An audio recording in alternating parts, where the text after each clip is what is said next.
sun is hidden far from here. I wonder how I might atone.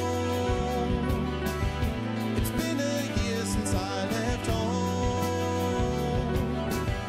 The wind is blowing faster now. I'm searching though I don't know how. There was a time I used to know. I lost my bearings long ago.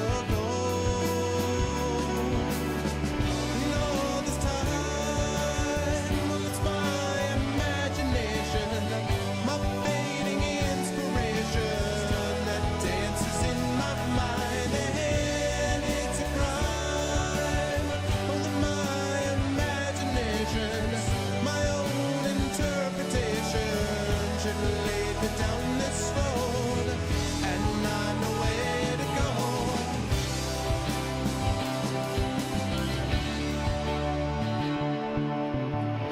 To find my travels as you can. As they always say, define those travels as you can. I've been on some travels, again, more recently. What's going on, everybody? Welcome, Goglings, Gogletites, Gogorific peoples, Gog all that stuff, Gog worlds. What's going on, everyone? It's good to see everybody. I hope everyone is doing well, and welcome to a Tuesday stream. It is August 22nd, 2017. This is episode 91 of Pen and Pixels, and I realized that I just forgot to do this. Yeah, so that you actually know what it is. Yeah, check my Twitch Whispers. I will do that, X5. I see that you just popped up a whisper, so let me check out this careless whisper. I'm never gonna dance again. X5's gonna send me a whisper. Okay. But it's good to see everybody. I am back from Gen Con, where I spent the last 4 happy days, plus a couple of days of travel, getting out and back to my favorite convention of the year. It did not disappoint. This was a very good convention for me professionally. It was also a really fun convention in terms of gameplay. I actually got a chance to do a live stream from Exhibit Hall, so I actually walked around live and did that, which was a lot of fun, and got a chance to show off Dragonfire, the new board game from Catalyst Games, which is licensed from Wizards of the Coast, and that was awesome. I did see the Numenera booth, and I saw Shauna Germain, and Monty Cook, although I didn't have a chance to go up and talk to them. But I did see the booth there, and I saw a lot of people hanging out near there. So it was generally a good time. It was lots and lots of fun times, and I had a great time, and I am very much looking forward to next year already. It always ends way too quickly, you know. Like I get there, I'm super excited, and then it's like, and now it's over for another year. I'm like, oh man, but that's okay. There are a number of other conventions that I like to go to as well, and I am looking forward to the next week of really just kind of relaxing and kicking back, which is what I'm going to do. And then next week, starting to ramp up my school semester. Technically, my first class is next week, although really the semester doesn't get underway until after Labor Day here in the States. So basically 2 weeks away from school being back underway, and obviously writing schedule and all kind of that good stuff. But I have a little more time before all of that happens. Okay, now hold on a sec here. Oh, you want to see my face here? Okay. You want to see my face, do you? Then you will accept the penalty. Okay, no, you won't accept any penalty. Instead, we'll just do that. There we go. Hello, everyone. Good to see you all. Hope everybody is doing well. In honor of Gen Con, I am wearing my Wizard, it's reversed, it's mirrored, but my Wizard 10d6 Fireball shirt. Which was sort of the experience of doing that. So welcome, everybody. So let's see. So the introduction from X5 is, from one journey to the next. Thank you for the follow on my own channel, Well Dressed Burrito. From one journey to the next, our own Arvin Elrond embarked on the road through Yellowwood to Gen Con. As he arrived, he was but a mere rusty gem, but now he returns with the sparkle of a pristine gem. Yet we are still enduring the tides of Numenera, tormenting through with the Cthulhu Iron Man armor and the smell of ever so many conflicts to settle and puzzles to solve. Everyone find your pixels, grab a quill, and sit down and enjoy the continuing adventures of Torment, Tides of Numenera with the artistic, musical, beloved, bright smiling, optimistic, outspoken, quillistic, aka writing and dungeon master Arvin Elrond, and of course a loving father. Aw. Thank you very much, X5. These introductions are always epic, and I always worry that there's going to come a stage where you're just going to be like, hey, it's the next guy. Like, there's going to be a stage where you just burn out, and it's going to be like, and now here's the show. Have fun with the show. Here's the show. I'm always worried that that's going to happen at some point, but we'll see. Yeah, child exploitation stream hype. But it's good to see everybody, and thank you, X5, for the lovely introduction. As always, very much appreciated. And it's good to see all of you, and I hope you guys are. Hope you guys did okay over the last week. Thank you to Outstar for streaming Fallout as always before me. It does not look like Chrono Wolf is on the schedule for after me tonight as per usual. So the next person you'll be hearing from won't be until tomorrow around this same time. Darksaber will be joining you tomorrow around the same time. So I will be bringing it home basically for the next 24 hours. So we will see. That smile's gonna haunt me for a long time. Yeah, exactly. So we will see. But I'm looking forward to fun times as we get back into some Numenera, because we are starting to close in on the end game here, which is good. As much as I've been enjoying the game, I am looking forward to moving on to something else because I've been playing this forever. Although unlike Wasteland, which eventually I just got sick of, I haven't gotten sick of this game. I've really been enjoying it all the way through. But I never meant this series, I never meant this show to be about incredibly long series. It just kind of worked out the way that a lot of the games I played, like Ravenloft Strahd's Possession and like some of Wasteland and this game and Tyranny, those were longer playing games, but I never meant it quite to be that way. But we'll see. Chrono Wolf has family visiting. Oh, you'll let me know beforehand. Okay, that's cool. What's up, Div? So, yeah, but I'm looking forward to finishing it, but I'm also looking forward to seeing how things play out, because it's going to be interesting to see how things happen when we get to the end, as we're just about out of the bloom. So, with no further ado, let's get back into the bloom, shall we? And let's do it up. All right. Continuing into the depths. I'm really liking my party, by the way, right now. I'm really liking how the party feels. I feel like it came together really, really nicely. So I've been happy with that. And the other thing I wanted to mention, by the way, in case people are interested, normally I stream on my channel and then I stream over here next, but in this particular case, because we got home only a couple hours ago, I switched it up, so I'm actually going to be streaming on my channel after this, and since there is nobody after me on GOG, it means that you guys are welcome to swing over there if you like. I'm going to be playing some Lunar Silver Star Story, continuing my playthrough of that game. I'm going to be taking nominations for the Chat Chosen Game of the Month, and this is the thing that's most important for you guys, I am going to be doing a basically a look back, a wrap-up of Gen Con. So I'll talk about some of the cool, awesome games that I saw. I'll talk about some of the news that I might have heard, the sort of secret news from the inner workings of Gen Con, so that those of you who are interested in finding out what things were like at the arguably largest board gaming convention in the world, which obviously has a lot of connections to video games, you guys can check that out as well. So that would be good. What's up, Zergy? Why does the surface look like human meat? Vote Grandia. There you go, Div. Surface looks like human meat because we are inside this, what I think is this massive space creature. They call it the bloom, but I think you're basically inside a being. So, yeah. It's really pleasant. Really, really pleasant. But yeah, and I'll talk about what I saw with Numenera, too. I could do a little overtime about the 10 minutes spent on the whole introductory stuff then. I might go overtime a little bit. What? 10 minutes? Oh, you mean just now, Descalte? Well, I actually only went 5, but I might be able to go a little bit over, yes. Stream is going fine. We just got started. Okay, so now, secondary quests. I think the only quests that I have left secondarily are helping Tibir find Alvinia, which frankly I don't really care about because I don't care about Tibir. Or the other one is this. Now, this one I just think is broken. I know Duskalti told me last week that maybe if I just continue the main quest, eventually this will get fixed. But I already found them. One of the patrols is dead, and I rescued the other one. And I told Bruska about both of them, and it didn't do anything. So I don't know if something got broken with the order that I was doing it or what. I don't know.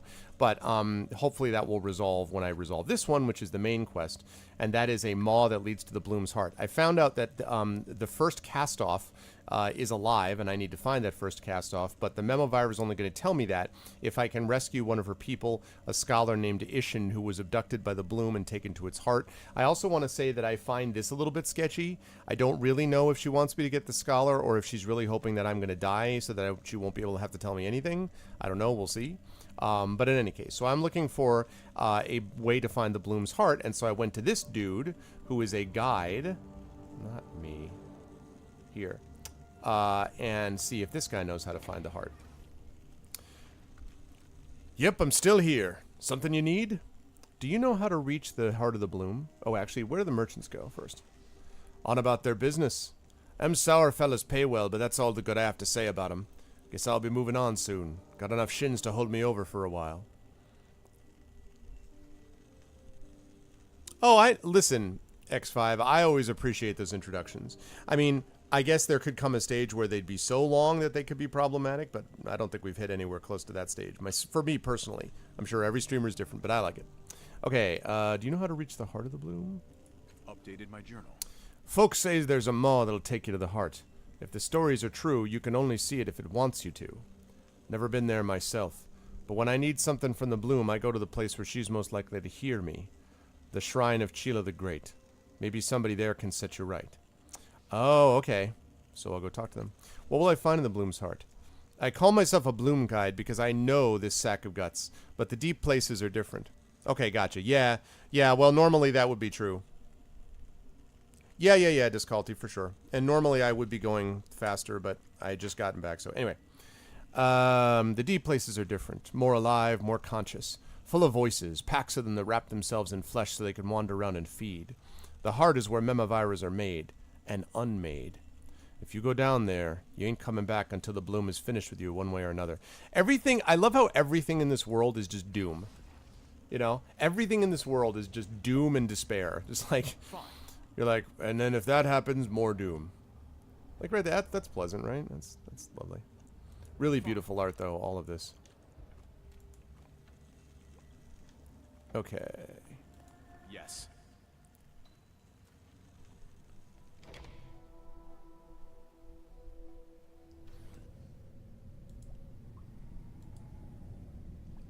All right, observe and spec. Let's see. You've been talking... I don't remember what voice I did for her.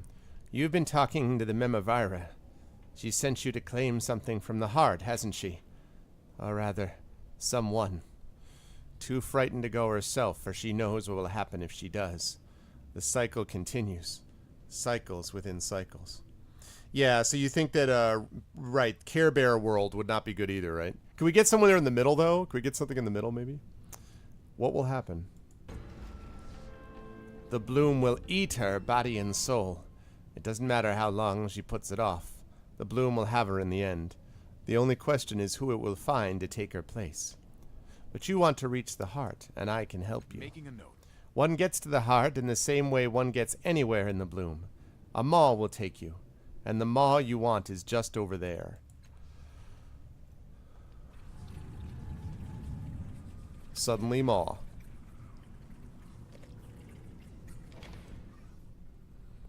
Sometimes the bloom hides things from us. Its whispers distract our attention. Our senses perceive what's there, but our minds don't. That maw has been here all along? So it has, but only my eyes could see. Even now, the others are blissfully unaware. Some of them catch a glimpse now and then, but the whispers make them forget. Where does it lead? Exactly where you want to go. To the heart. To the source of all the whispers. What does it eat? I'll remember that. Predators, but only those who are feared above all others. A person, a creature, the maw doesn't care. Getting them into the maw, that's the hard part. Man, now I wish I had... Now, see, I shouldn't have killed that skeleton dude. What was his name? Slap, kills without death, or whatever the hell his name was. Remember the bone creature that I fought back in the main room and destroyed? He would have been a good one. Darn it. I think I'll take a look at them all. You notice that the whispers and chitters of the bloom are much clearer here, as if this maw is a channel that leads directly to their source. Oh, I have it! I have it! I have Waits for Prey! I have the head of Waits for Prey! Okay, let's observe the behavior of the bloom tongues first. Okay. Several tongues are fixated upon Metkina, tracking her movements like hounds on a scent. When she notices this, she starts pacing back and forth. The tongues continue to follow her. Hurry it up, she mutters at you. Waits for prey, baby. I am here, it cries out. Take my past, take all that I am.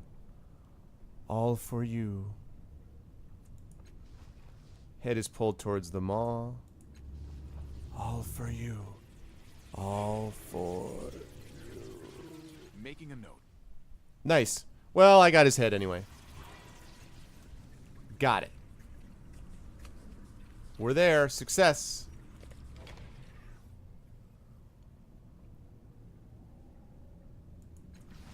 Okay. Let's save this. And into the heart. Owner of a maw that's heart, much better than a owner of a maw that's heart, much better than owner of a bloom heart. And my own inhibitions, owner of a bloom heart. What the hell? What's going on here? The man before you emanates gloom. His body is emaciated, and though he is quite tall, that's disturbing, Mr. Alaric. His hunched posture makes him appear shorter. The bags under his eyes are black and pouched, and his lips are almost comically downturned. Most of the time, his body is nearly transparent, though he fades in and out of view. Terror describes every line in his body, every sidelong glance. He sees you approaching and flinches. With a shuddering breath, he straightens, smooths out his ragged clothing, and says, I am Venetian. Hello. He's not like most of the others. Perhaps because he just arrived. Tell me how you came to be here. I don't remember much. I was following someone I knew. To help them. Cut them. A mob burst from the floor. I fell. Heard. Felt crunching. It was me. My bones. My body. But I'm still here. Every day the bloom takes more of me. I'm fading away. There's no way out. I've been here long enough to know that. What can you tell me about this place? The gullet, they call it. This is where the bloom's food is digested. Where fear fades to despair. Where we will wait to dissolve or to die. I've survived longer than the others by hiding in shadows. The ones that fight each other are always looking for prey. I've seen such strange things here. Such horrible things. I've seen things you couldn't believe. Like tears in the rain. Okay, it doesn't say all that. You said you see strange things. Like what? I spent a day watching a bulge move down the wall over there. Thought it was a tumor at first. But then I heard it sobbing, begging for help. After a time it dissolved into the wall and the begging stopped. What other strange things have you seen? A talking wound in the floor, speaking through bubbles of pus. It promised it was an escape from this place, a tunnel to the outside. Only one of us was desperate enough to believe it. Robin crawled in. She said she could hear daylight, and the wound chuckled and we heard bubbling, like a pot on the boil. She screamed for hours and hours and hours. What other strange things have you seen? The whirlpool. There's something inside it down below. A heartbeat like thunder. People who stare down that hole, who listen to the beating of the heart, they can't walk away. They lean closer, closer, and fall in. Fall in, smiling. What else have you seen? Nothing more. At least I will not speak of more. What other strange things have you seen? Tell me! Okay. Fine. Alrighty. The gullet. The walls are composed of half-formed organs and pulsing arteries. You can hear fluids pumping within and the sounds of flesh chafing against flesh. Wonder if I can deal with these tongue clusters somehow. Let's see. Use the magnetic amulet to communicate with them. Channel the pain back into the bloom tongues.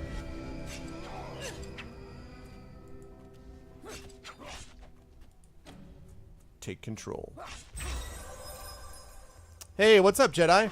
Yeah, the trip back from Gen Con was fine. It was just long, is all, but it definitely worked out well. So, yeah. I'm going to have a Gen Con wrap-up tonight on my channel where I'm going to talk about what I saw there. It's definitely a really good con, though. Very productive. Okay, these are mine to command. Let's see. Try to sense what's happening outside this chamber. Vast unfathomable presence that subsumes them all. The heart is very close. Reopen the portal to the Shrine of Chila. Can't go back the way I came. Send them elsewhere.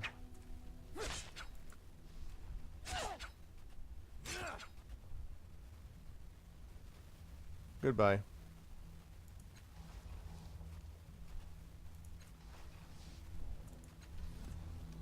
Okay. I definitely am going to show that. Yes, I'm not going to play it tonight, but I'm definitely going to show it for sure. I am definitely going to find it. Man, this thing is not for the faint of heart.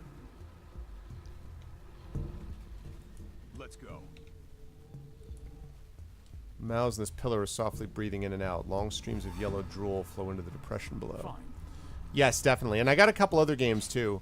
Not a lot though, because I like to focus now. Ooh. That looks really promising.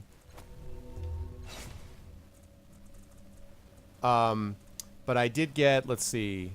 Well, I had a game given to me, which was Master of Orion. You guys might have seen that, actually. I think you were there for that, Jedi, when I was doing that live stream. So, but then I also bought Dragonfire, and I bought one other game that was a game called The Mysterious Forest, which I think was a finalist for a European Game of the Year. So, no, because you said you're going to have your cousin come up and slap me or something, and that never happened. So I assume I didn't actually see them. Okay, let's see. 8 physical damage. This is light melee. 3, 4, 3. 15% on weapon attacks, plus confer controlled, which is really valuable. Yes, that's not going to work. I don't want you to have a melee weapon. 9 yeah, that transdimensional scalpel is fine. Might 8, 7. No, I kind of am good with all these things, actually.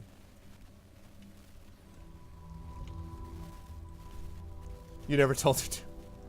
I know. I didn't assume you were actually being serious. Fluid pumps through the giant viscera. Occasionally a larger shape will pass through one of them and you dimly hear a gurgling sound or a soft moan. Jeez. This place is so freaky. What's up, Murden? The down of this Murden is patchy and streaked with its abhuman blood. Glassy eyes filled with hatred stare at you, and its beak dribbles foam. It cradles a ragged bundle fiercely to its chest. As you approach, the Murden blasts a field of static into your mind. You involuntarily step back, unable to get any closer to the creature. Unlike Murdens you've encountered, the mental blast of this one is not just annoying, it's actively painful. The Murden is clearly in a feral, desperate state. Delirium or madness. Let's try a magnetic amulet. Okay.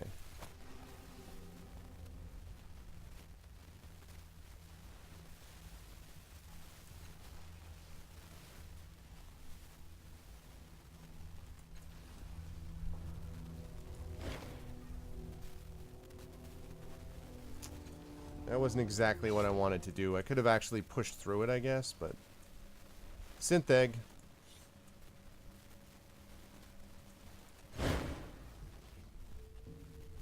Egg-shaped object is made... I know, candy, exactly. Made of pearly white synth. The moment you touch it, a lively tune begins to play. It's a bright and cheerful sound, a melody that a child might enjoy, and one that's likely to get stuck in your head. You notice the egg is adhered to your hands. Does anybody else hear that music? I don't hear anything. Oh, God. I heard it just then. It reminds me of egg custard with too much sugar. Let's examine it. You peer more closely at the smooth white surface of the egg. At once an image... Oh, yeah, the dark... Yeah, let me turn on my lights.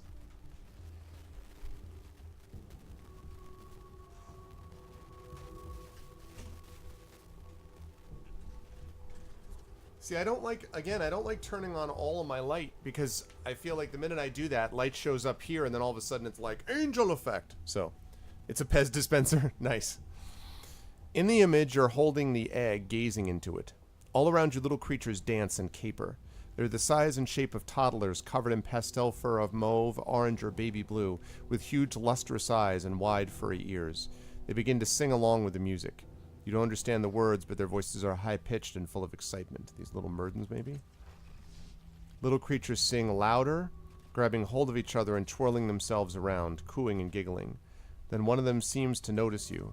It playfully pokes your leg and you can feel it. Second creature wraps your other leg in a big bear hug and you can feel that too.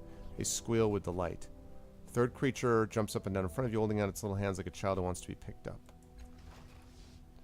Another little creature appears at the edge of the scene. Its fur is bright pink with tufts of green protruding from its ears. It isn't dancing or playing. Instead, it's watching the others while bobbing up and down to the beat of the music. One of the little creatures capers past. The pink creature extends its arms for a dance. Eee! The others squeals with joy. The pink creature takes hold of its arm and tears it from its socket. Suddenly the little victim is shrieking in pain as the pink creature tears it to pieces, shoving limbs and screaming entrails into its mouth.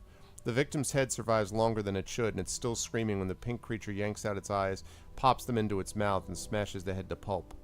When it's finished, the pink creature looks directly at you. Not the version of you in the image, but the real you watching from the view screen on the egg. It smiles. None of the other creatures seem to have noticed what happened to their playmate. They still romp and frolic about, singing their incomprehensible song. The pink creature dances over to another unsuspecting victim. By the way, this is basically reminding me of the scene from Dune.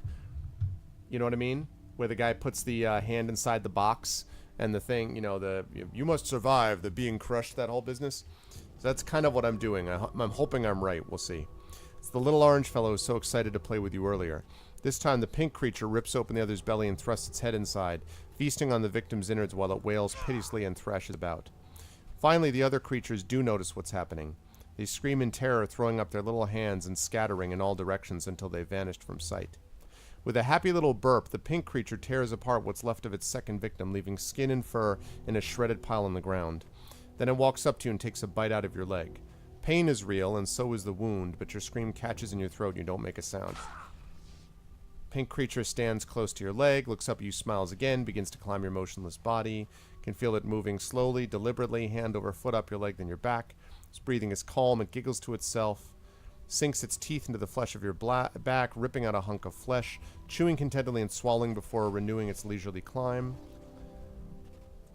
I'm faltering. I'm hurt. Yeah. I was hoping that was a test, goddammit.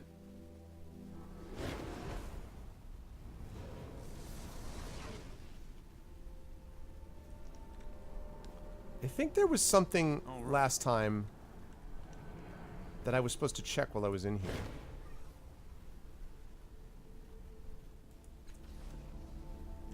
I know, right, Pergy? The thing is, he can't really die. The ghosts of the Katina are here, coalesced and more solid than before. They look around the labyrinth, and you can feel questing tendrils of thought emanating from the spirits. That's what I thought, Pergy, yeah. Emanating from the spirits as the machine intelligence assesses its new home. They are a reflection of the mind you met in the bloom, given a new life here. This is your mind? It is not what I expected, yet I feel welcome. Alright, you've established an instinctive bond with the Katina's intelligence and created a reflection of it in your mind. Some of the reflection's gifts are yours, and you feel stronger for it. However, this link fully occupies a corner of your mind. You may be able to forge connections with more than one reflection in the labyrinth, but not many. Okay, I got a new Katina intelligence. We thank you for this space. We shall endeavor to be fruitful tenants of your mind, to remain safely out of your way, unless you require our assistance. Oh, nice. Okay, I'm going to check here, Disculti. By failure, my suffering is diminished. What have you observed in the labyrinth? Are you aware this is a shared space? No, I did not know this was a shared space. I thought this was my mind. Your mind is not the only builder. I feel other presences on an occasion, but they withdraw before I can ascertain their truth. I will continue to monitor for them. It does not appear that you were the primary architect of this space either. Oh, that's probably, yeah, the changing god, I imagine. Functionally speaking, some of these structures could only have been erected or imagined by a mind that is not yours. I hope I do not give offense. Okay, so I have an ability now. Katina Intelligence. Max effort +1 on intellect tasks. Nice, okay.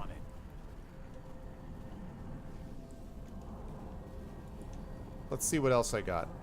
Fine. Wait. To sorrows fathom, to clock fathom, to daughters fathom. Alright, let's check out our mind a little bit.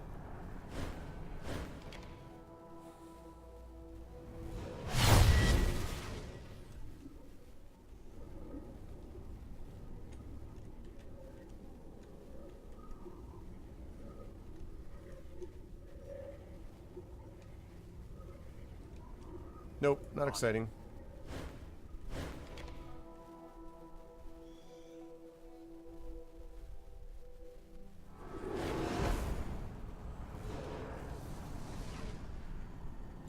Yes. No, there was one. There was one other though. There was one other that I did difficulty. There's one other. I don't remember who though. The pale image of Innifair regards you with empty, woe-worn eyes. It's an emptiness to drown in, a pit that can swallow whole all the empathy the heart can give without being filled even a bit. Like all voids, it beckons and seeks to drag you in. I would speak with you, Innifair. It is the lot of scabs to be picked, the mark of the weak to be pecked. Mine my veins, brother, with thy vain mind. How did you get here? You consume me, brother. Wherever my foul flesh festers, you made a fouler feast of that which lasts past death. From one world of woe to another, brother. Have you found some comfort here? Our father framed my flesh as a rack for pain, brother, and left no crook from which to hang a heartbeat's joy. Idly I'd seek an idol and know no peace, even in places better than this bitter warren. But there are worse holes to hide in, and worse homes than the head of he who felled me. How can I help you? Unmake me, brother. Unwind time and tides, or break the causal chains that drag the present down to the past black depths, or blot my tale from the scroll of days to come. But you cannot, little brother. Even the changing God could not change a thing, and you are but his walking shadow. There's no way I can help you? None indeed. Can you teach me how to open the gate? Never, brother. It is a lesson I would teach to none but the one who made us. Tell me something you learned in your years beyond the gate. Brother, all places teach the same woe. There are better things for you to study. Come, tell me something you learned. No, brother, these are lessons not fit for words. Tell me! Let him drag me in. Innifaire's madness. What is that? Draw strength from madness, but pay a cost for that strength. +1 might edge, +1 training level and intimidation skill, -1 intellect pool. That's actually really good. That's really good because I've already got a ridiculously large intellect pool. So that's really cool. Awesome. Let's go. Yay! I got myself some new abilities. New abilities. No need to check the other ones? Okay, cool. Alright, well. I'm going.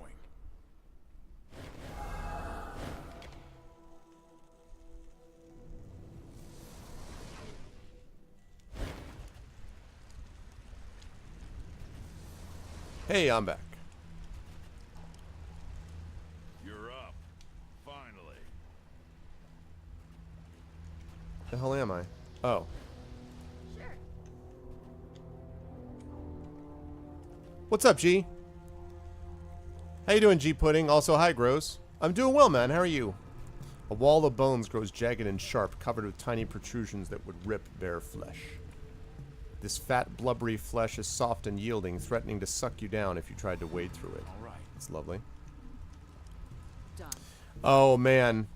I'm not sure that I could explain all of it, G. Right now, we are inside what's called the Bloom, which, as far as I can understand it, is some massive cosmic creature, basically, so to speak.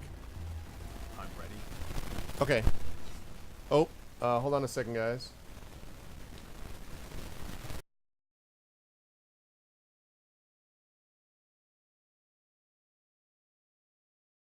Sorry about that. Just had to fix my mic cord. Of course. 3 fat arteries converge under a bridge of bloom flesh, spilling a foul, sludgy mess from the other side. It empties into the pool and spirals down into an open sphincter. Sphincter. Use that Pez dispenser? I already did, though.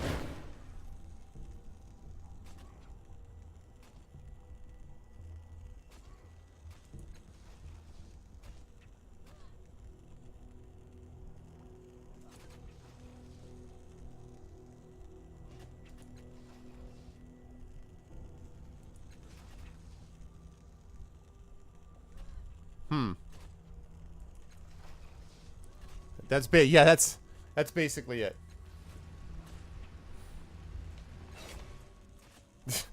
Is that what happens, Gross? Oh, this thing. What the hell is this? This is a rectangular device with the likeness of a furry feline creature's head at one end. It may be some kind of toy, or the device grows warm in your hand, and with a wide yawn, the creature opens over large eyes and gazes up at you with love-struck awe. Murr? You note that the furry head is remarkably similar to the little creatures you saw in the synth egg.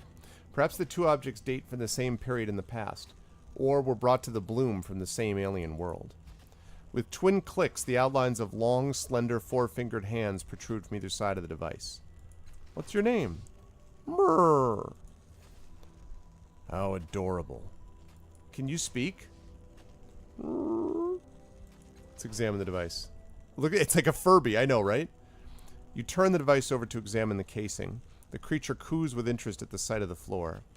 On the bottom, opposite the head, you find a carving of a stylized sun with a hole at its center. You don't recognize the symbol, however, and can't tell if it's a maker's mark or something else entirely.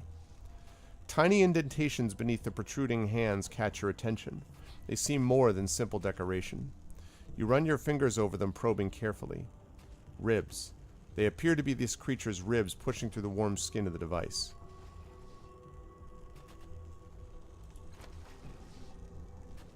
Blarf.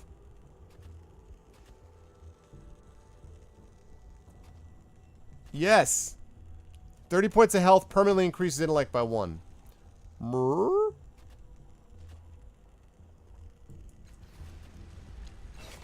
Alright. Whoops, no. Not that one. This one.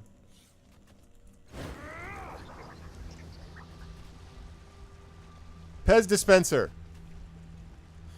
Okay, now, am I going to kill this thing if I use the Pez dispenser too much? I want to make sure. Am I going to kill this awesome Pez dispenser? Look at that guy.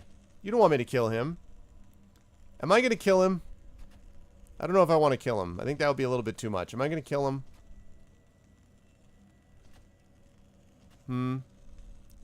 Is death in this creature's future? Maybe.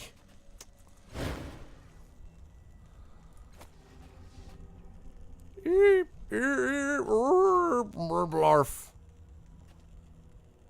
I killed it.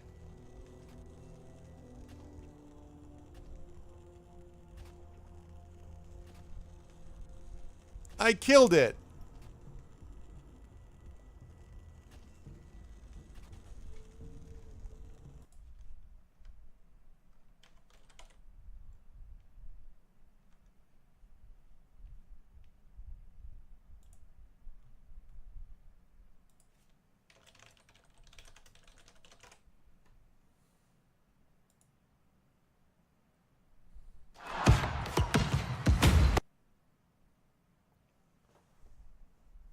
Here we go.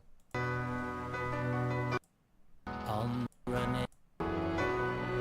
Holy water in my lungs. I am overcome. That's how I felt right now. And I am overcome.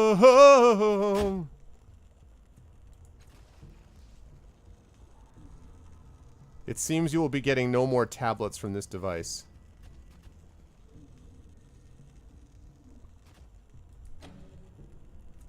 I guess I'll search it. Rip Blarfy. Without warning, the device cracks apart with a spray of pink fluid and tiny organs. This is disgusting! Oh my god. Life support nodule. Refills all stat pools. God bless America, man.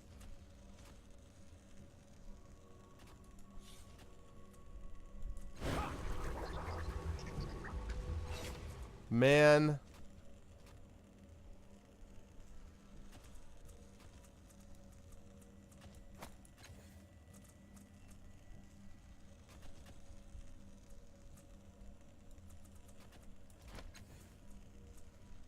All right. That was sad. I killed a living Pez dispenser. I was driven to it. Wasn't my fault. Yeah, exactly. Blarfy. There's no Pete in the ninth world. I know, right? I'm disappointed too, G Pudding. Reload. What's up, EA? How you doing, man? Let's go.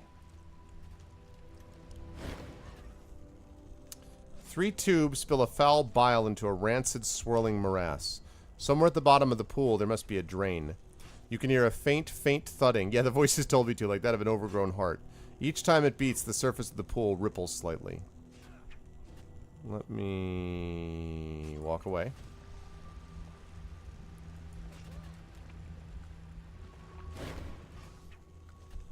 Despair lines the face of this ghostly figure. I know, I really wondered about that myself, Gross. His aquiline features are clean and strong, his head shaven. His eyes, empty sockets, are bleeding, but they turn to you. Hello. I'm glad you're here. Kill me, please. He looks substantial. Could he have arrived here without being eaten? What happened to your eyes? I don't know. I came here too long ago, and memories are the first things the gullet takes. Then hope. Then the senses. All I know is that I've been here a long, long time. Why are you standing here? Listening. It sounds like a heartbeat, doesn't it? It sounds like peace. You ever think that standing near this thing is what's making you want to die? Perhaps. Or perhaps it's the fact that I'm trapped here and I'll never ever escape until I'm dead. But have no fear. I'm not giving myself to whatever is down there. Give me one sec, guys. I want to fix my webcam. That's not it. I want to fix my webcam here quickly. I'm very excited, though, because there's a new feature on the latest thing of OBS. There we go. There's a latest thing on the latest thing of OBS, the newest version, that allows you to lock a source in place. And what that basically means is that you don't have to, if you click on something accidentally on OBS, it will not move it around on OBS by accident. So basically you can change the source you want to without changing every single source that's around it, which is super awesome. So it's very exciting. Okay. I've seen what happens to those who throw themselves into those waters. They're torn apart, but they don't die. They live on as part of the bloom. We hear them weeping sometimes, or screaming. Why do you want me to kill you? Why do I want you to kill me? Look around you. Look at this place. Do you think I want to dissolve here? The bloom is eating me, digesting me, and I'm stuck in its gut. What life is left for me? I'm already dead. Anything would be better than this. What happens if I kill you? Then I die. I disappear. The bloom gets no more of my essence. Whatever afterlife may await us is my reward. If you don't, I'll be here, fighting despair, listening to the weeping of the others and trading hopeless words until I fade away. Shouldn't be so willing to throw away your life. Really? My life is over, stranger. The bloom is digesting me and I can't escape. Nothing I do here will matter. So tell me, why shouldn't I throw away my life, as you put it? What value does it have down here? What would you have me wait for? You're a stone in the bloom's gut. You're fighting back just by surviving. That's a pretty way of looking at it, but it's also a lie. No one's fighting here. We're waiting to die, and I'm tired of it.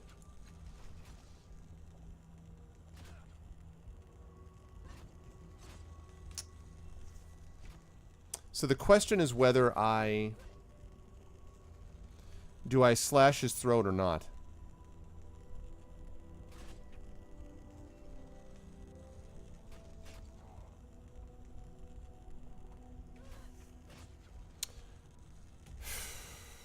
In real life, I wouldn't do this, but as the blade passes through his flesh, a look of surprise crosses his face. The scalpel cuts deeply into his insubstantial trachea, and a spray of horrifyingly substantial blood spews from the wound. Even as he fades away, Siowen finds a way to smile. My thanks.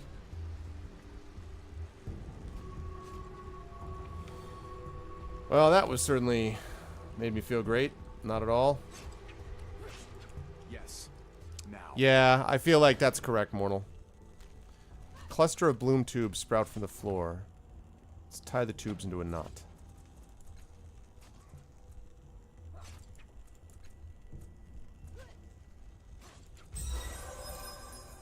I already killed Blarfy. I know. You deftly manipulate the tube, kinking it to avoid being sprayed while you work, and you manage, mostly. A few drops of the rancid stuff land on your boots. With the fluid pressure momentarily relieved, you expertly tie the bloom tube into a knot. When you release it, the knot holds. No more fluid leaks from this cluster. Alrighty. That's a start. Of course. Yeah, we'll never get Blarfy back. Blarfy was the true hero. Alright, plug the sphincter with a white synth egg. Hell yeah.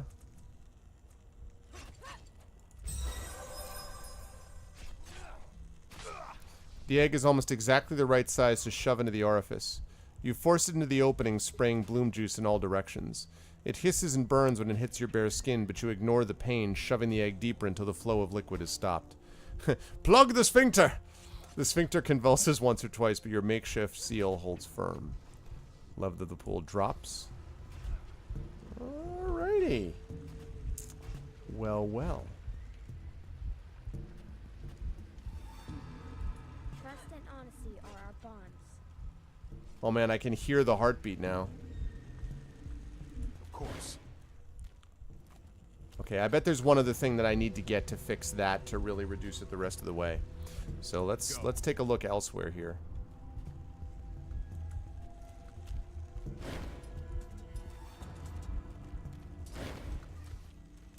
A washed out, somewhat insubstantial Artaglio bowls toward you. Oh, this guy! What's up, Artaglio? Artaglio is the guy that we convinced to offer himself to the bloom. What's up, bro? Now he's a study in fury. You bastard. You utter conniving bastard. You tricked me into letting the bloom devour me, and now I get to watch it siphon away the parts of me that were best? I should have known better than to trust a cast-off. Make this right. Go on. Do it now. I'll do it. Force spills through you as you pull Artaglio's pain and anguish from him, gathering him into yourself. His emotions feel like knives, and you momentarily relive his horror at being devoured alive, the maw stripping essential parts of him away as it consigned the rest of him to this slow devouring hell. His pain and fear and suffering rack you to your very core. It's not so bast, Castoff. It's the dying alone that worries me. But now I feel like someone will remember me at least. I can offer you more, Artaglio. I can absorb you into my mind if you'll let me. Better than all this. Got any rum in there? I'm sure it's better than dying here. Do what you need to do. Alright. Come inside, Broseph. There's plenty of room in my head. You reach out and place your fingers on Artaglio's chest. He looks surprised, but says nothing. You close your eyes, open your mind, and will him into the labyrinth. Perhaps it's his weakened form, or perhaps it's the strength of your intellect, but you feel his consciousness awakening inside your mind. He's brought his sardonic humor and his taste for rum. As his mind is reborn inside yours, his body fades in the real world until nothing is left. Okay.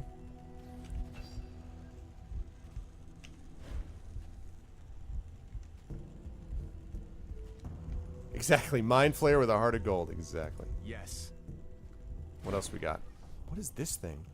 At first you're not sure what you're looking at. It seems to be an enormous suit of metal armor, or perhaps some sort of exploration suit. It's large, at least twice the size of an ordinary human, and its limbs and joints are completely foreign to you. Even if you could somehow find a way inside, you'd have to contort yourself in ways the human body was never meant to bend. It has a visor or faceplate at its top. Will you look at that? I've heard of these vivaric armatures before, but I've never seen one in the flesh. Other Eon priests have found them all over the world. We're a drunkard now. We're there, not sure what these are for, but they've been known to carry some serious weaponry. If you care about that sort of thing, I mean. Let's examine the suit. Strange metal of the suit looks as if it could survive the cold of the interstellar void or the depths of an impossibly deep sea. When you push on it, it gives just a little bit and expands by the same amount. The bloom flesh around the suit is puffy and irritated, almost infected.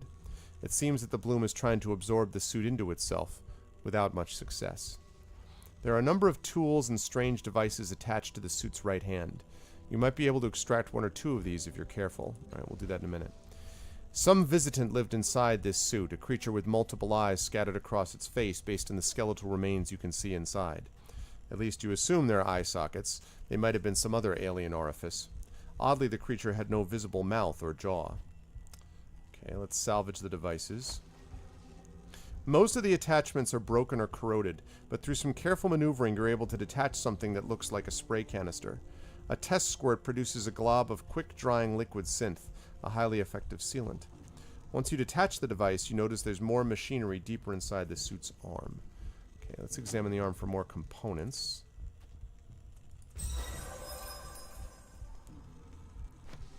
You reach into the arm and your fingers graze a small metal orb. You carefully pry it loose and withdraw it from the arm. Looks like you found a reservoir of the sealant material used in the spray device. Sealant bomb. That is what we're going to use to seal up the area over there. Yeah. That's what I'm talking about. And we found something else. We found a diffractory lens. Nice. Welfina! How are you, Welfina? How's life? That's awesome. Wow, worth 732 also. Okay. Okay, good. So we're going to be able to use that. But first we're going to pick up some other stuff here.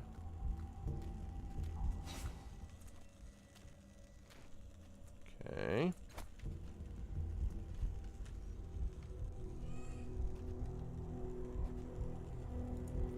Let's talk to Dakor.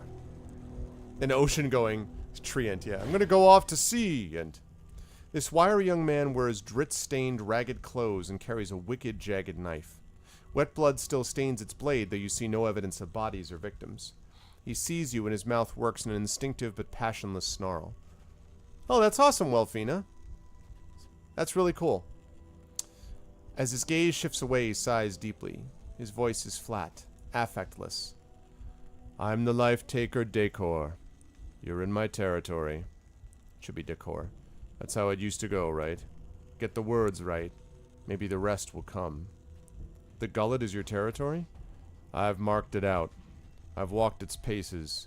I know its contractions and its convulsions. Yes, mine. All mine. Do you mean to threaten me? I mean... Yes? I could threaten you. More than that. I could push you to the ground and chop you apart like all the others. But it wouldn't matter, would it? Not anymore. Why demand a thing I won't use? Because that's how it's done, I suppose. You called yourself the Life Taker. What does that mean? I kill people. I protect my territory. They feared me. The places where I walked, where I marked, they feared me. Does anyone fear me now that I'm gone? Do I care if they do? Never heard of him. Whether that means he's no one or he's just been here that long. How did you get here? I came to the Bloom to kill an old friend. I followed him deep into the vast and winding ways of this fell beast. He led me through a narrow vein, and then... a maw took me. Bit down. Chewed and chewed. And this is how Decor dies. Not at the hands of a mob or on the end of a levy's blade, no. In the gullet of the Bloom. The biggest predator of them all. Tell me about the gullet. People. People dwindle here. Like candles or starving men. The Bloom eats us bit by bit until only the despair is left. Then we sink into the Bloom or throw ourselves into the whirlpool, or the maw takes us, or... So we wait. We sleep. Try to stay ourselves. Where's the maw you mentioned? In these walls? In the floor? Like maybe over here? Somewhere nearby, waiting. And it doesn't eat flesh or fear or murderous rage. No, it eats despair. And it waits until we're full of it. Full to bursting.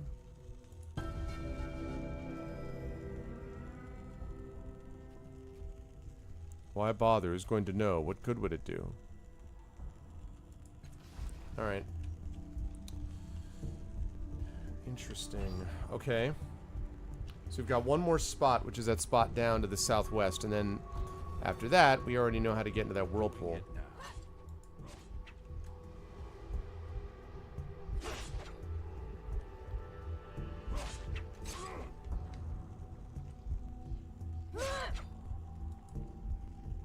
Bone emerges from the walls like sap, growing itself into fantastical shapes. Skeletal remains are scattered amongst them, slowly dissolving into the floor. Anine's limbs are stiff and it stinks of decay. It appears to have been stabbed and hacked to death. For a moment, you don't recognize the slightly transparent apparition because blood obscures her features. When she turns towards you, though, the sight of the armor and her memorable hair sparks your memory. It's Herja, the Angulan Knight. She's digging at her forehead with a piece of sharpened bone, and her hands don't stop even as her eyes focus on you. Her mind is not blank exactly, but flat, like a painting with no light or shadow. You're a trained warrior, Herja. Surely you have the willpower to calm yourself before you do something rash. Like now. Calm myself? Calm? I should spill your blood. No. No. You were fair to me. I need to hold on to that center. That self. You're not a part of this. What's a part of this? Illusion? Truth? What of my memories? What of my childhood? I don't remember. That went well. Maybe? You come upon a familiar scene. More semi-transparent figures are locked in combat with one another, faces twisted in mindless rage. They seem to sense your presence and turn to regard you. This one is not like us. He was not eaten by the great devourer. No. He's here for our pleasure in these final hours of our lives. Well, crap. I didn't miss it. I was waiting to talk to these people and then was going to talk to them.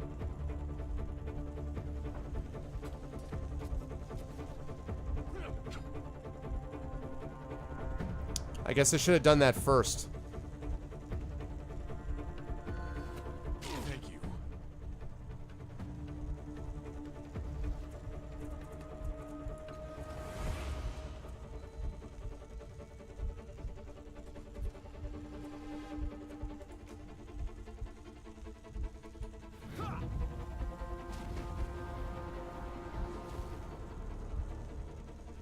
On it. Feels like everything's going to be all right. Alright, Ren.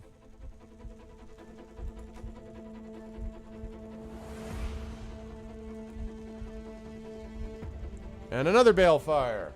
2 balefires. Wouldn't have made a difference? Okay. Yeah, I mean, I didn't know. I you know, but...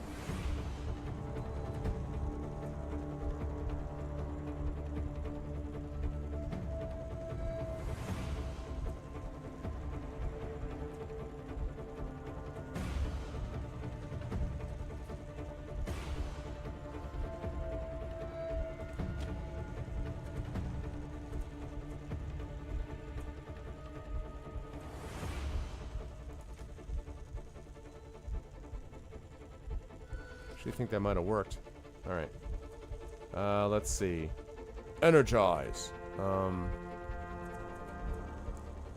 Okay, now I don't want to use the living tattoos because the effect that it has in his family, so I want to try to avoid that.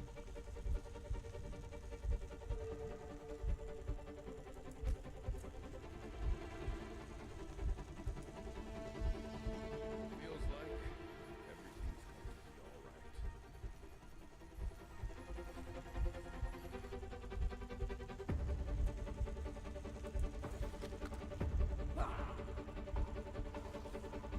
Oh. No, I think with the 2 balefires up, I got a shot at this thing.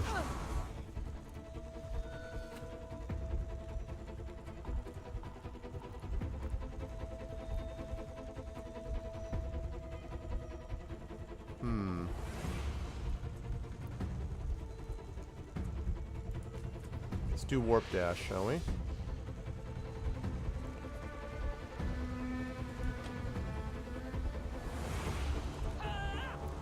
Something you might not expect. Okay. now I follow up with this analytic attack, because it's got negative fetals on it right now. Wablam! 38 damage. That is going to be a nice 1-2 combo for her.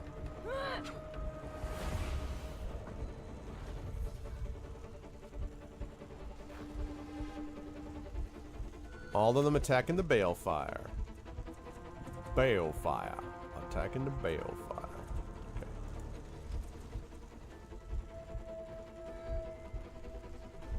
Alright, let's see.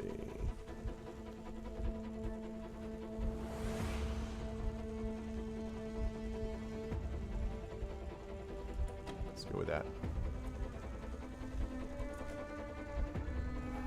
Ready for whatever comes. Wow, nice. Okay, Rin.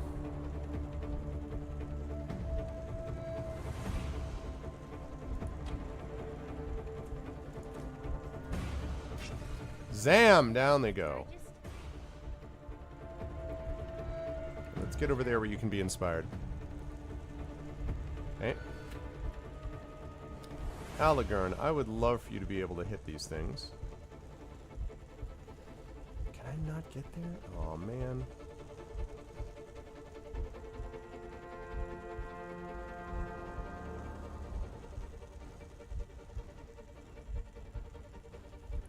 Shoot. Alright, well. Oh, wait a minute. Still out of range? You know what we're going to do? We're going to do this. Since I can't get there, you can.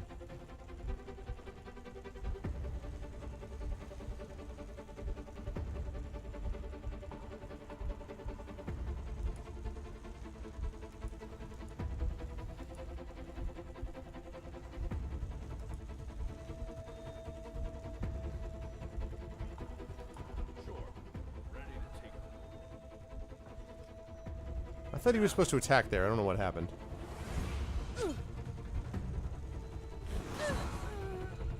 Man, those balefires are legit, because I can use them every combat. So if I have one coming from each of them, that's pretty effective, honestly. Okay.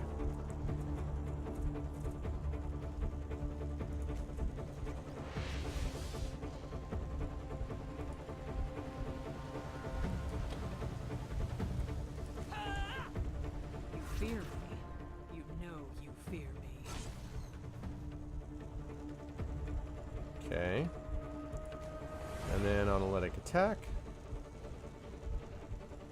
On you. Thing is sick. I'm barely hurting it. Okay.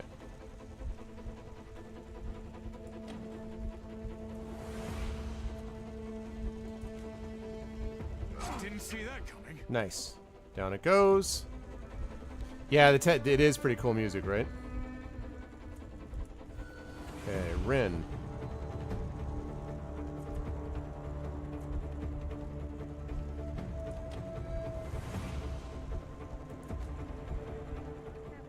Ah, shoot.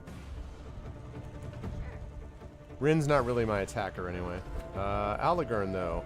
Aligurn is my attacker.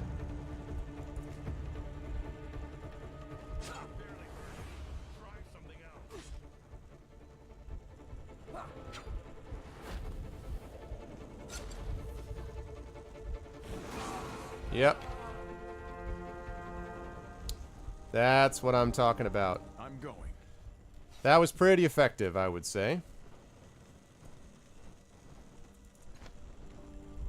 I had a feeling that was going to be okay when I had those two animate balefires up. That animate balefire is no joke. Let's go. Hello?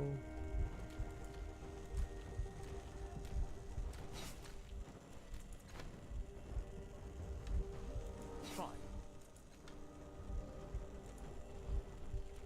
Thank you, Mr. Lurk. Yeah, my party is getting to be pretty badass at this point.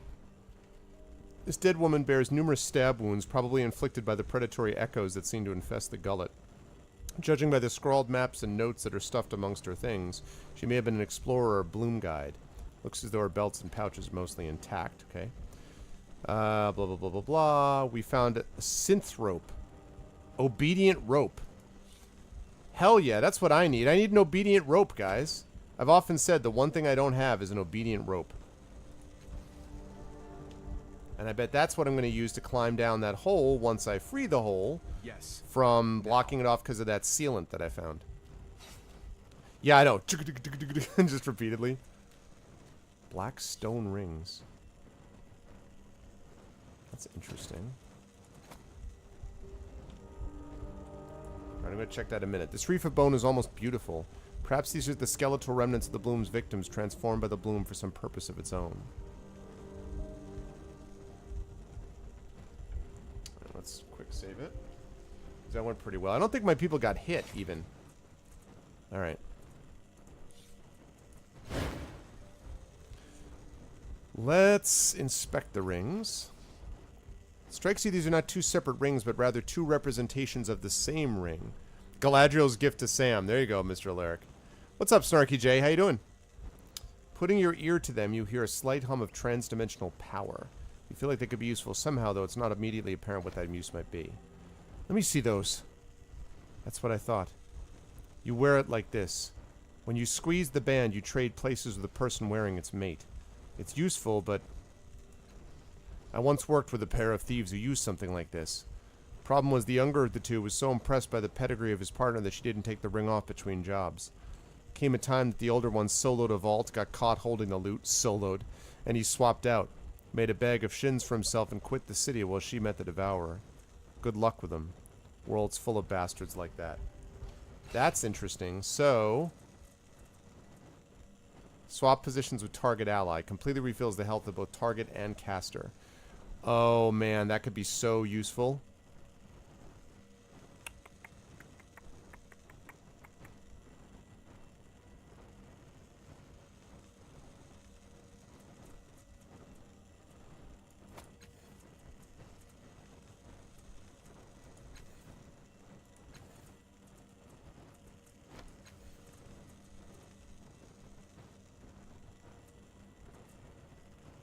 That might be useful if I'm in trouble and I need to get out of a situation.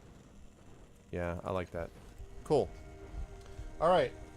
So now I've got the stuff I need. Now if I process this correctly, and if I'm right, and I think I might be, then the first thing to do is to go up here, use the sealant to block this, and then use the rope to go down the hole that will be left when the whirlpool is closed over. So we'll see if I'm right. Oh, wait. Wait. Before I do that, I want to talk to these bloom tongues. A little bit late now. But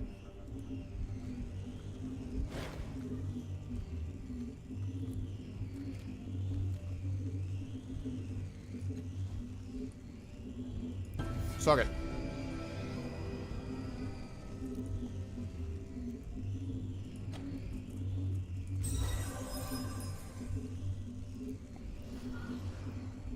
Okay. Let's focus on the source of the whispers. Okay, it's a maw that's hidden itself from mortal sight. It's managed to hide itself from other maws and tongues. It is a separate being, a child of the bloom. Let's see what else is happening in the room. Raw, burning pain where bloom flesh chafes against an ancient metal suit. Something about the material irritates the flesh. In time it might be encysted, but until then the tongues will endure the pain. Reveal yourself. Let us commune. Its whispers have a cruel and dismal edge. You sense long millennia in the dark, feeding upon the half-digested leavings of other maws. This is freaky. So it's a maw that basically is its own separate entity, almost.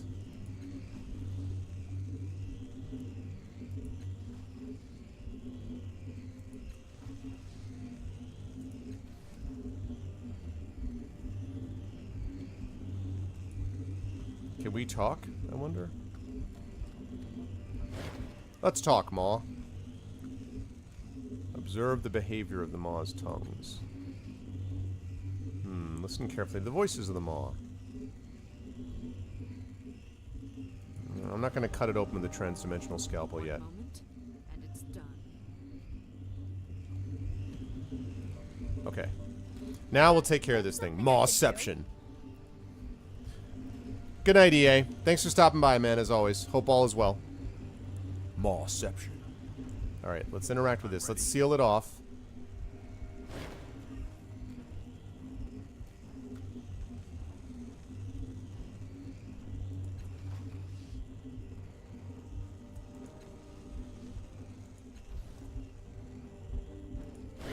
Now we use the rope.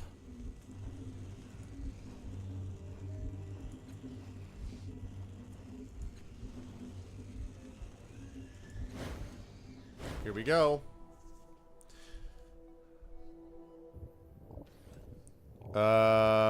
Whoops.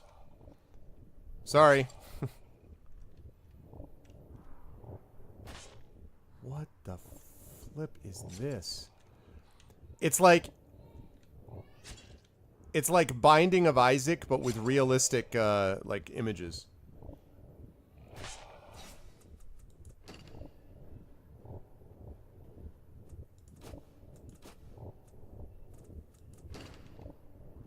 Alright. Let's go.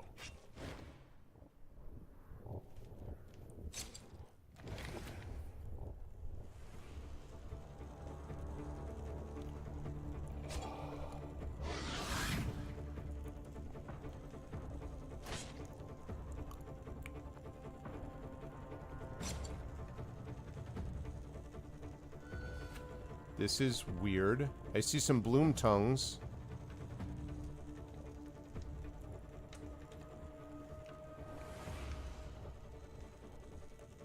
Getting to the bloom tongue would probably help.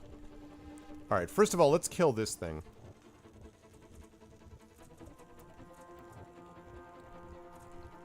Alright, let's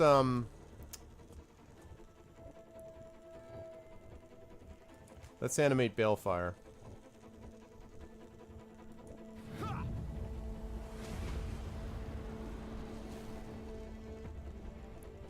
And now, let's... There's another tongue cluster. All right. Try to interact with this thing. Rend the sacks.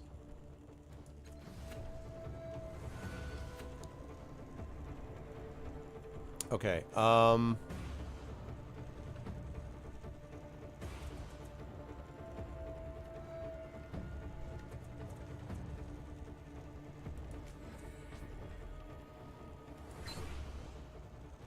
You mean not an ally?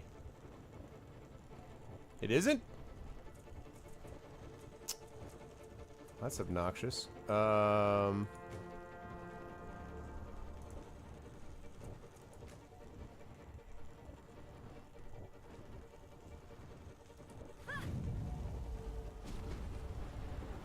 Okay. Yeah, I don't know. I thought I had done most of this stuff, but I probably should have talked to him first, but oh well. Think that's best.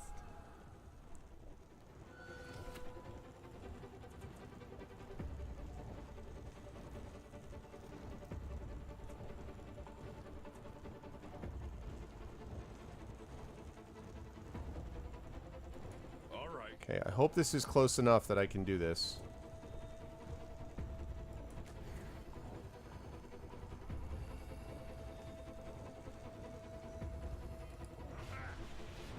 There we go. Got those, but I kind of wish Metcon had been there first. Whoa, what the flip just happened there?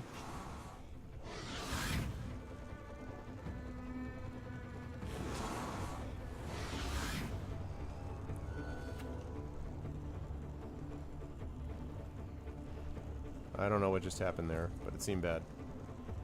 Warp dash. Come on, out of range. One moment, and it's done.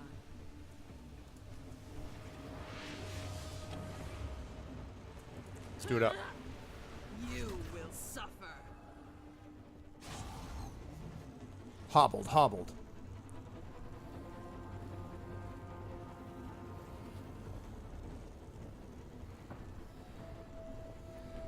The hell was that? You like flanked it and then ignored it after that?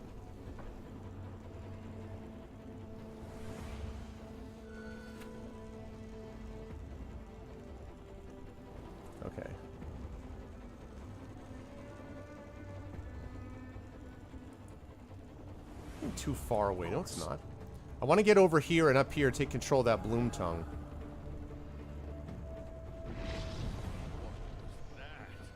I don't know what the hell it's something about some kind of, it's doing something whenever it beats, like there's a whole big earthquake thing going on there, basically.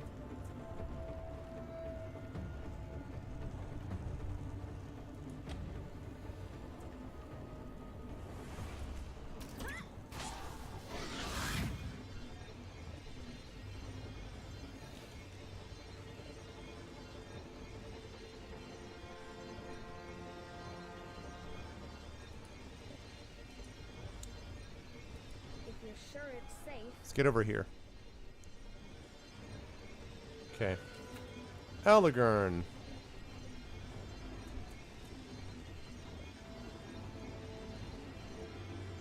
No line of sight. Alright, we're gonna do this instead.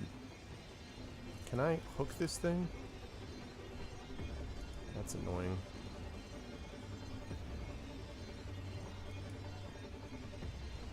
On my way.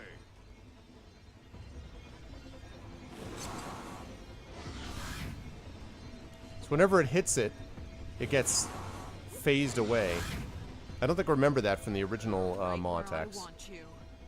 It's actually probably true.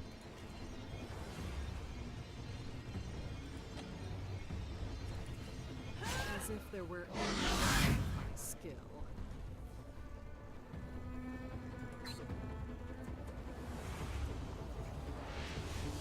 It's like this gets in another attack, which is very helpful.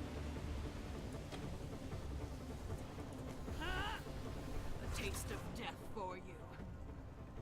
As if there were only skill.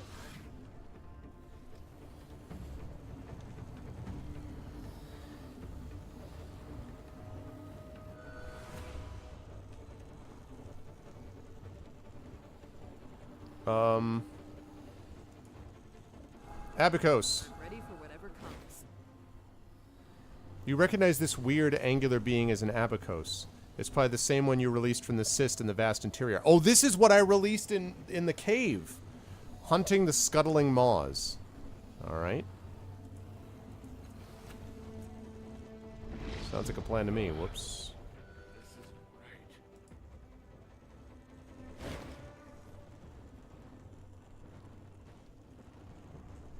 Crap. Can I...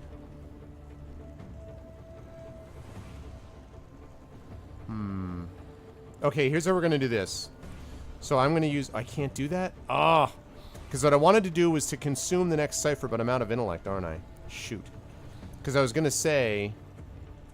What I could do is use my cipher adept to switch up with him, but I can't do that, so...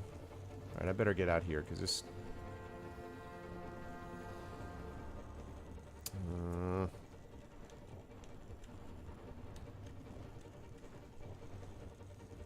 Let me just skip it.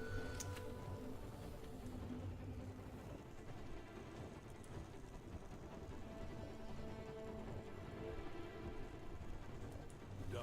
Let me just move. Let's get them all over there.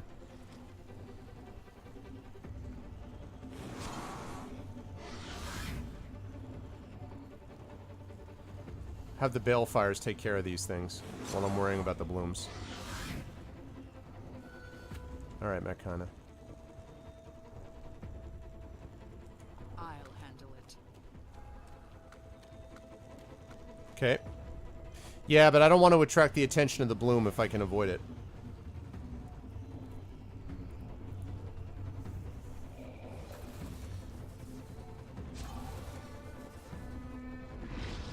What was that? I feel terrible. Go. That's the stuff.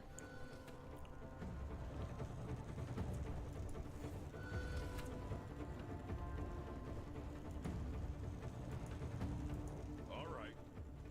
Ready to take on the world. Seems to be a little pissed off anyway, apparently. Okay.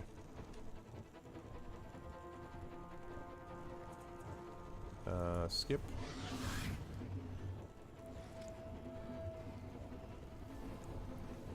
I mean, let the Abacos, like, deal with what it's gonna do.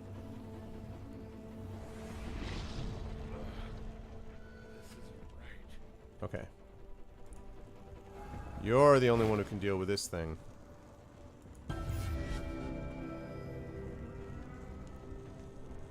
Alright. Open the door, please. Open, says me.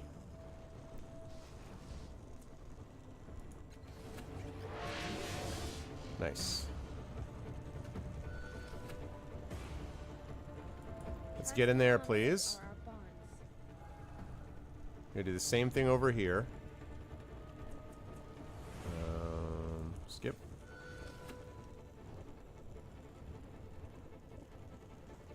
It's a plan. Who's going to stop us now? All right, keep going.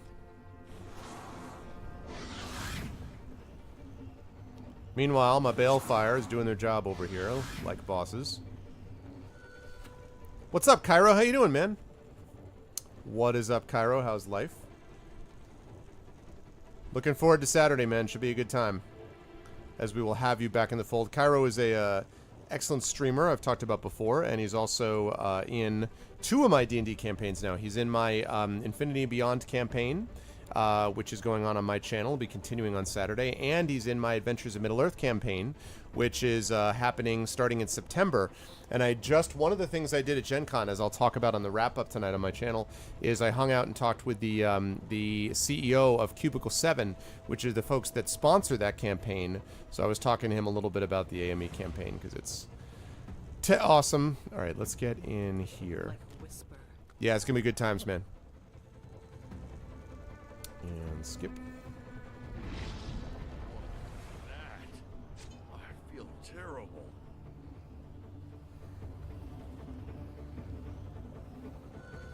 All right. That's me. Talk to this guy. Good. I'm ready. Okay. Open the door. Says me. Zap.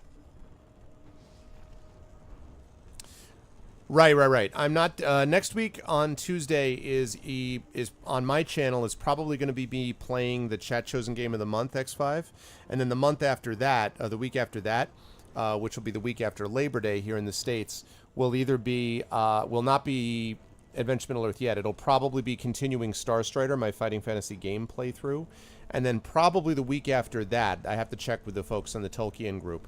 That'll be when we would probably be looking to do the next session with Cairo, etc. All right.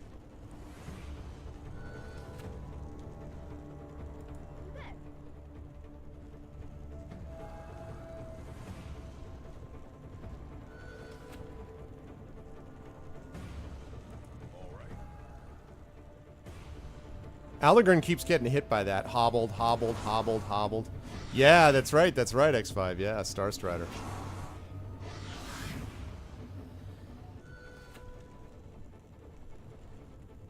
I'll handle it. I wonder if she's able to do that. It probably will take him to do it.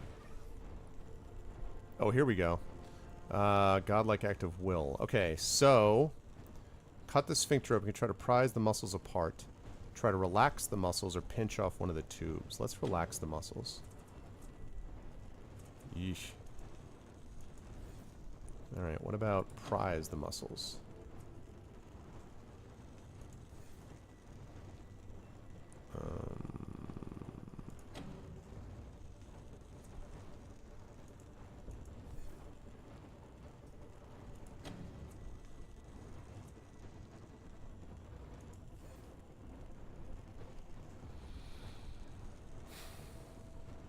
Okay, I don't want it to be... I don't want her doing it then. I want my main guy doing it. Whoa, more maws. It was pretty epic.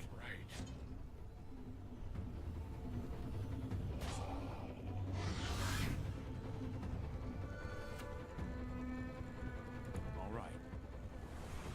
That's the stuff.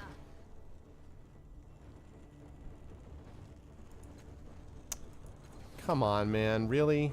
I didn't get there quite enough? Learning begets doing. Or is it the other way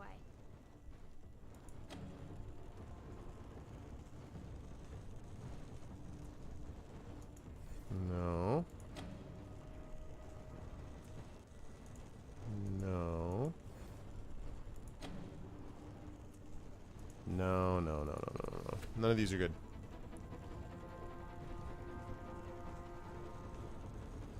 Yeah, but I need someone who's got the right combination of skills right now, which is...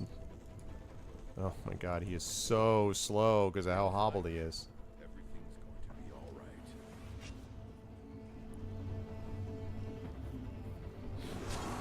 Okay.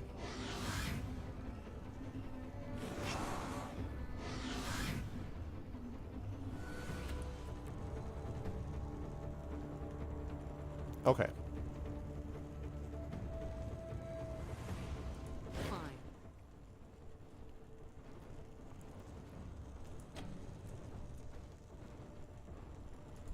It's a lot of points.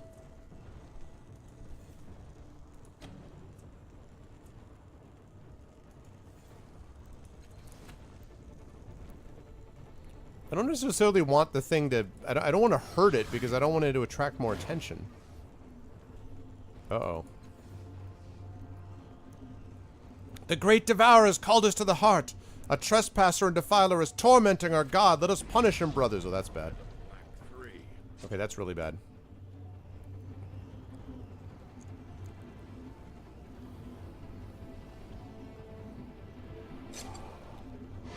Okay, so I might have messed this up. Let's see what happens. Let's see what happens. I might have messed this up. Yes. Now.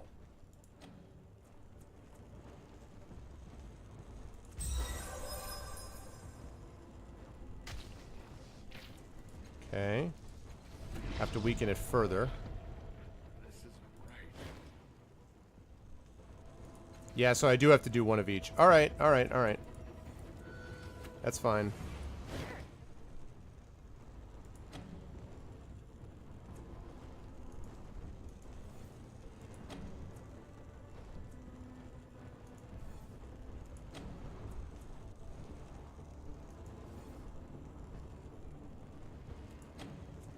Give me that 40%. Nah. I had a feeling that might not work.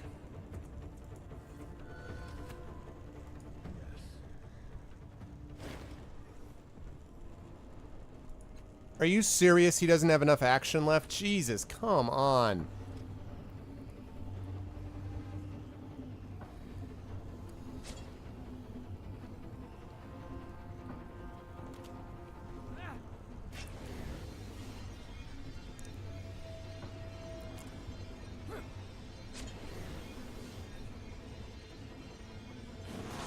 Yeah, exactly. And I saw that, but like... Stack, stack, stack, stack. Oh, damn! Balefire is doing work, man. I'll handle it. It is doing serious work. Okay. You know what? Black 3.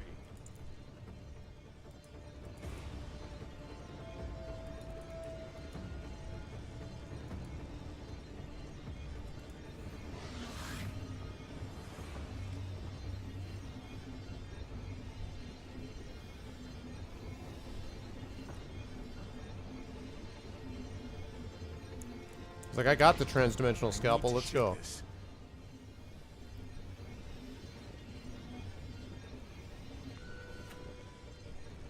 Of course. I think that's what I was supposed to do, but we're gonna find out. I did! Wow. We made it inside the heart, guys. We made it inside the heart. Nice. I was pretty happy with how that worked. Alright, well. We either got this.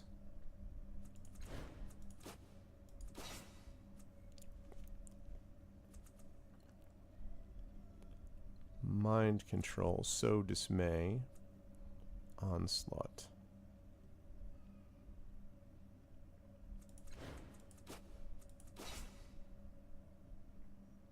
Yeah, I think that actually could be useful.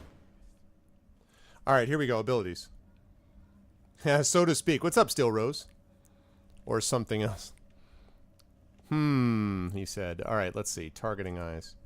Unstoppable force, plague spirits. Successive attack. When you kill an enemy, immediately make a bonus attack against the nearest enemy in range without moving. Oh, damn. Maelstrom. Deal 2 energy damage, 2 chemical damage, 2 mental damage, 2 transdimensional damage, 2 relativistic damage, 2 physical damage for a total of 12 damage. Wow. Okay. Hedge magic. Automatically succeed. Plague Spirit. Infuse critical hits with entropic forces. Targeting eye. Gain 15% on esoteric attacks. Or successive attack.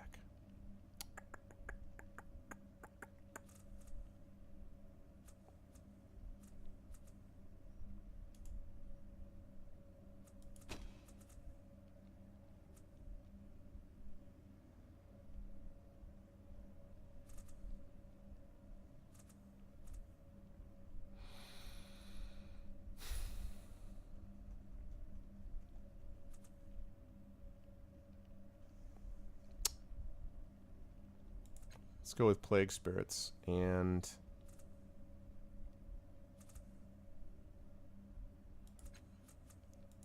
there we go. Cool. Alrighty. Let's make this...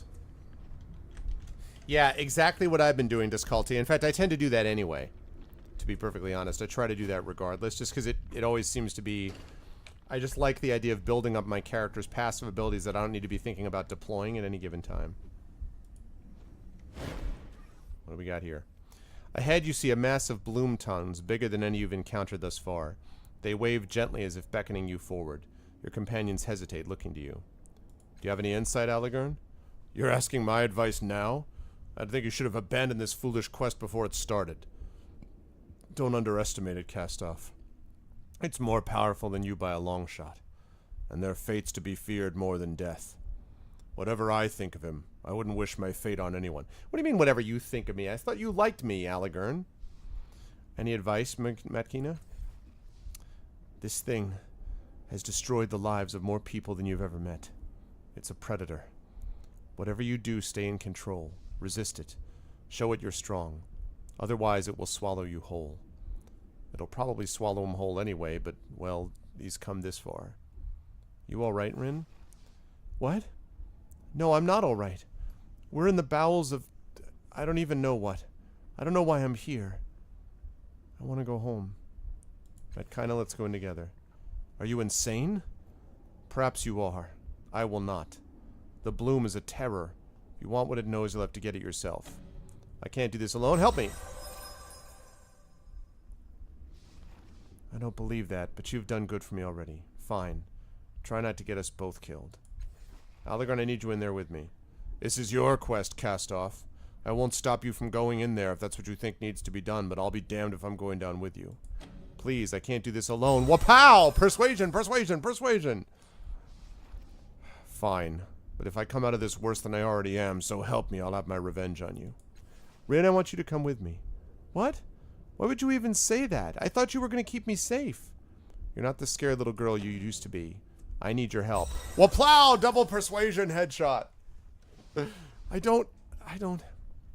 Alright, we'll do it. I'll do it. Alright, let's do this.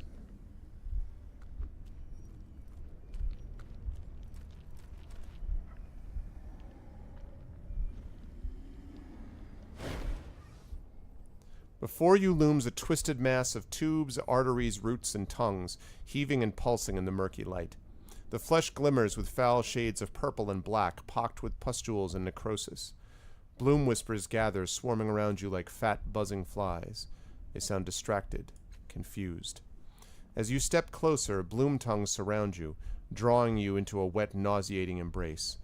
Though they seem solid and corporeal, they somehow pass through your flesh, trusting into your head, your limbs, and your guts, igniting prickly, hot-cold sensations all over your body. The multitude of bloom voices chitter and babble, clearly alarmed by your intrusion, but unable to muster attack upon your mind. For the moment, the feeding of the abacos has made them tired and weak. Now's the time. Infiltrate their mind! I infiltrate with my intellect. Slowly, carefully, you extend your thoughts into the tubes and conduits of the heart, gently testing your ability to contract a muscle here or widen an artery there. You can hear the Bloom voices all around you, but they don't seem alarmed. Either they don't sense you at all, or they don't perceive your intrusion as a threat. As you explore the limits of your new perceptions, you begin to understand the heart's composition, the fleshy nodules that serve as sensory organs, the tubes and arteries to feed the intelligence that dwells here, the roots of innumerable whispering minds that descend to this spot from every corner of the Bloom, tangling together to join their voices into a mad, chaotic union. Let's examine the memories. Floating unnoticed among the Bloom's innumerable voices, you allow yourself to drift deeper into its mind. As the voices whisper amongst themselves, you begin to see brief images, to hear sounds, and feel hunger or satiation. These are its memories of the past. Screams echo into your ears as men and women are pulled into maws, their thoughts and personalities devoured, or simply altered, scrambled, changed into monstrous forms. You see limbs torn from bodies by eager Bloom tongues, eyes plucked out so the tendrils can slide gently into their sockets to reach the brains. For a moment, you see Gristler, the Bloom guide, trapped in the embrace of a maw, and you can taste the raw flesh of his legs as the maw tears them off and devours them. You know in that moment that the Bloom will eat of him again and again, reveling in the taste of his undying faith that it will provide for him, a faith that is so ill-founded. And everywhere you see and hear the Memovira, flashes of her early days, gathering followers to overthrow the old Memovira while publicly pledging her loyalty to him, her rebellion against him as she slaughtered his people and dragged him down to the heart, binding him so that the tongues could feed upon him slowly, and all the years of her ruthless rule. In all that time she has never changed.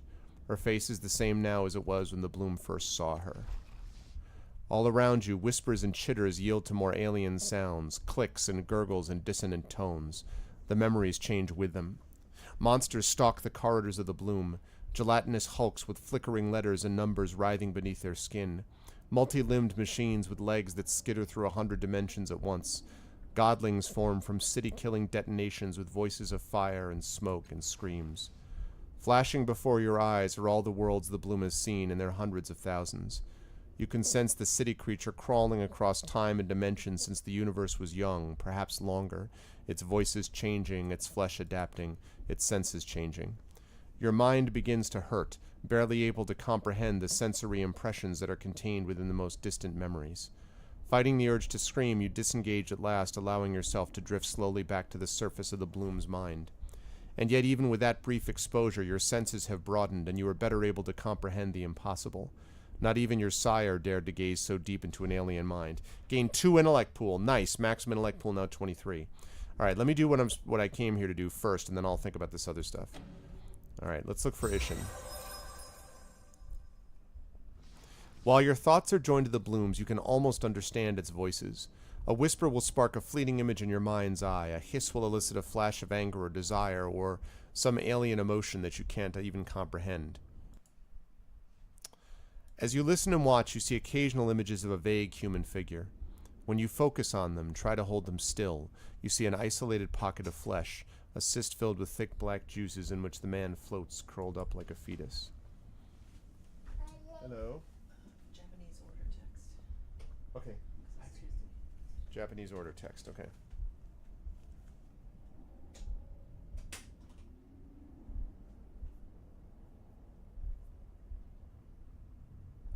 Excuse me, folks, just ordering my meal. And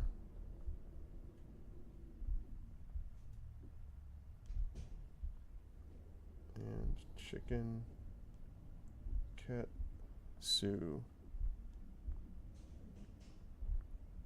please. All right, there we go. And by the way, guys, we are we're over halfway through now of episode 91 of Pen and Pixels.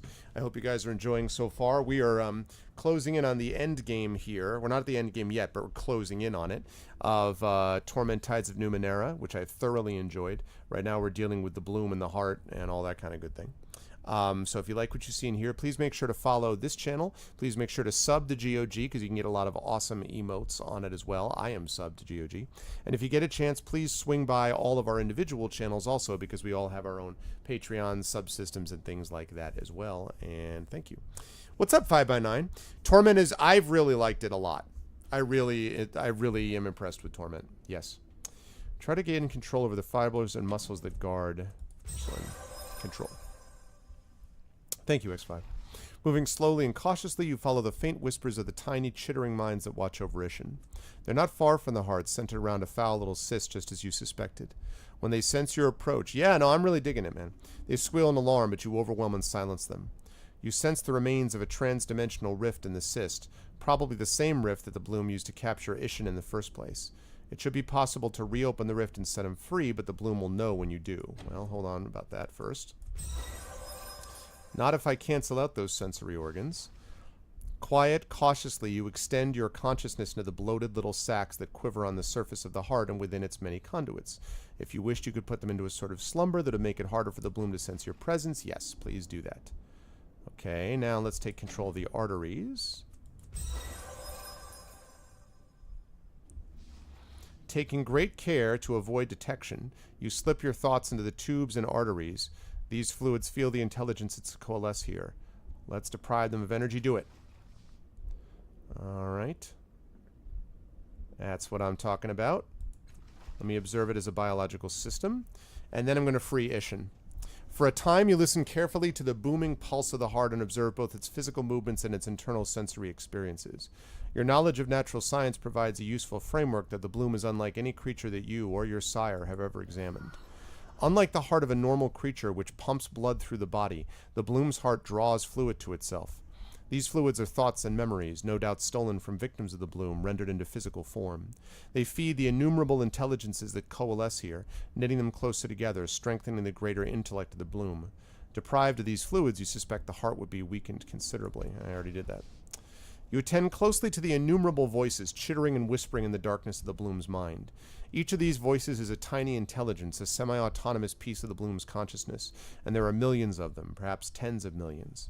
The bloom can spawn them at will, increasing its ability to think and perceive, planting them into maws and tongues and organs.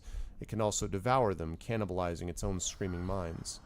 Contemplating the bloom's intelligence as a whole, you have an impression of a mind that is always shifting, never constant, giving birth to countless fragments of itself even as it devours others. Okay? Let's set him free. Bloom voices shriek in alarm, but with the arteries constricted and the heart's sensory organs deadened, the bloom can do nothing to stop you. You feel Ishin vanish from the foul little cyst. In the same moment, the air in the heart chamber ripples.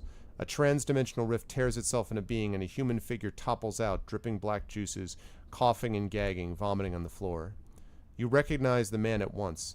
It's Mazov, the cast-off artificer you met in Zarian Daywalker's mare.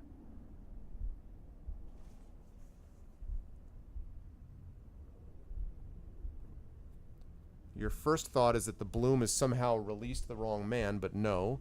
The Memavira deceived you. Ishin is Mazov, recovering from his ordeal. Aware of his surroundings, hasn't even seen you yet. You stand with a woman upon a circle of gold, the sky clear and blue above you. Miel Avest. The woman is well known to you, the same woman who helped you choose this spot years before, the same woman who built this enclave with you together. What's up, JLC? How you doing? Her face is changed, ravaged by time. The flesh is rotting away, exposing the glistening muscles beneath. Yeah, that's what I thought. This called you a long time ago. Not even your handiwork is proof against time. No, Marilel. I have no way of fixing you, but you need not live in shame. You present her with a mask, its expression enigmatic, decorated with intricate patterns of gold. A pretty thing. I can just as well wrap my face in bandages or cover my head with a sack. Put it on. And she places the mask over her face. At once it seems to meld with her flesh, and her face becomes that of a lovely young woman. Her eyes widen, knowing that something has changed, and you hold up a looking glass for her to see. She laughs aloud, a sound you haven't heard from her in years. You can change your face at will, you say to her. Try it. Marilla nods, watching the looking glass carefully as her face morphs into that of an old woman, then a homely beggar lady, then a Vargellan, and a dozen more. The last face you see is dark-haired, regal in bearing. It is the face of the Memavira. Oh, snap! So wait, did Ishin the scholar give her this mask? Give the Memavira the mask to turn her this way? Or was this the changing god, my sire, that did that? Right under my nose. I had her right in front of me. All this time. All this time. The Memovire is merely a disguise, a mask that conceals the first cast-off. So she is the first cast-off. She's been alive, hiding behind a false identity for years.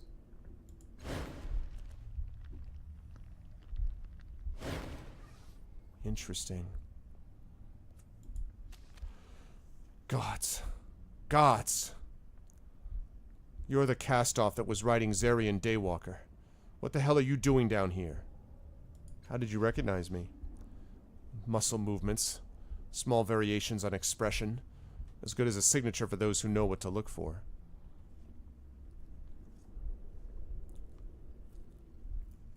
Yeah, I guess so, Duscalti. You didn't answer me. What are you doing down here?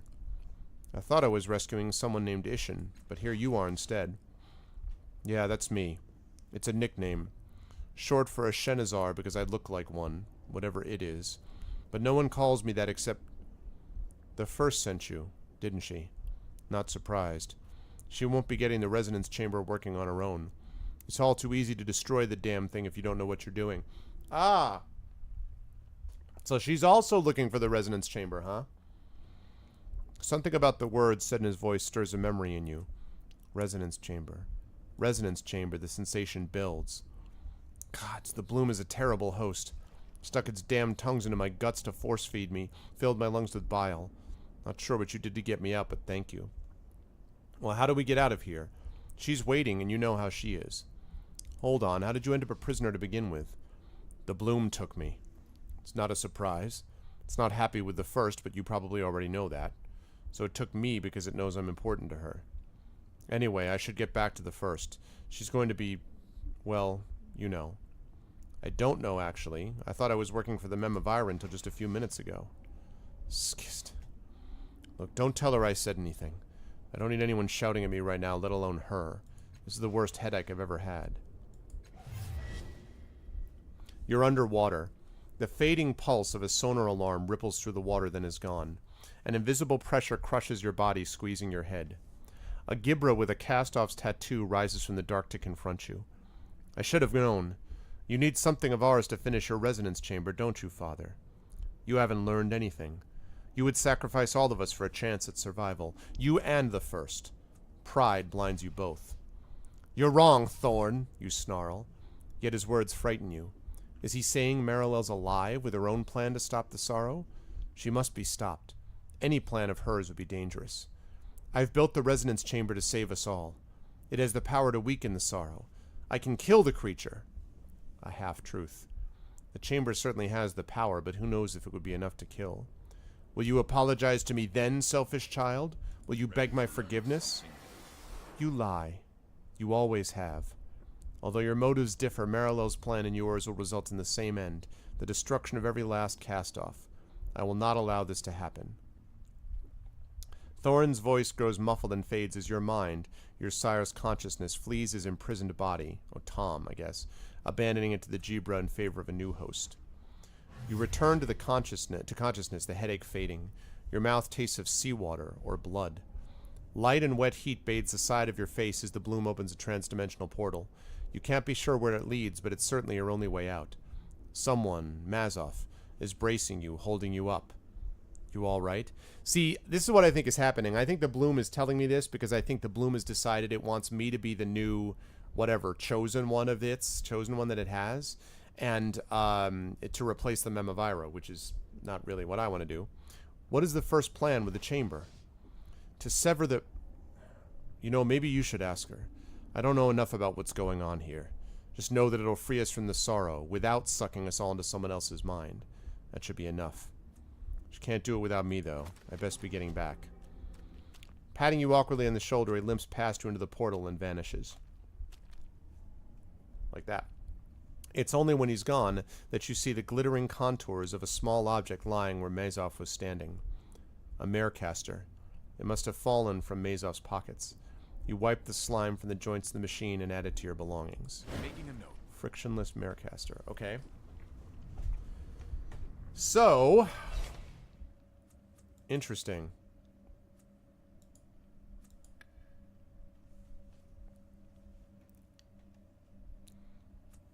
Both his plans and the first would destroy all the cast-offs. So I'm going to have a big choice coming up. Oh man, almost ready to level. Got a ways to go, moving along, and he is ready to level. Okay. Okay, so what we're going to do here is we're going to do the Mare. I'm going to double check this. Then we're going to do the Marecaster. Then I'm going to level him up first. Then we're going to do the Marecaster. Then we're going to go back to the Memavira. Let's level him first, shall we?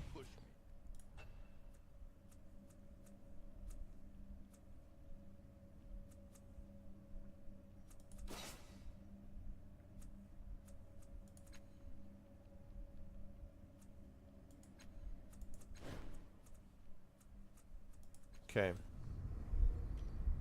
Now, probably won't say anything to me, but creature appears to be gorging on the transdimensional energies of the heart. Pays no attention. Yeah. I could have assumed. Yes. Okay. All right. Marecaster time. Of course we can help. Right, Al? Where's Marecaster at? Unfamiliar gold greenish metal. The object seems to be constantly moving, rotating in different directions, but when you hold it, you cannot feel the slightest hint of friction. You feel the click and whirl of countless mechanisms moving within the device, generating an almost intolerable heat. Let's do it. Marecaster is hot to the touch. Explore the mare. Let's inspect it.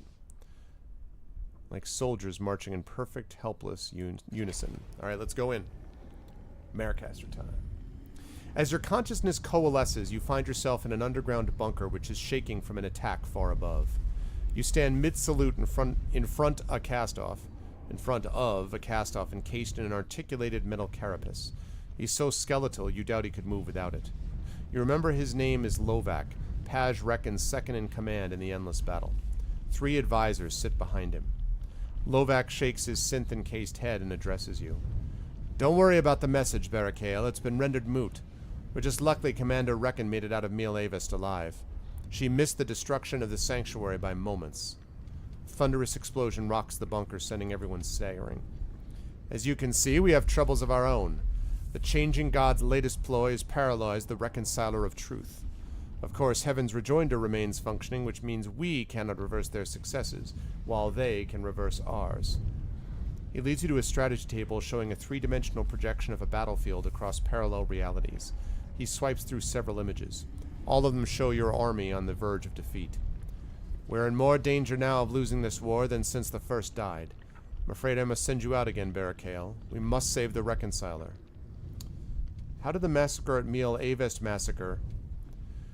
This is where QA was beginning to have a little trouble, I see. How did the massacre at Mil Avest massacre happen? How did the shields come down? I don't know. Maybe the sorrow finally grew strong enough to smash through. Maybe there was a traitor.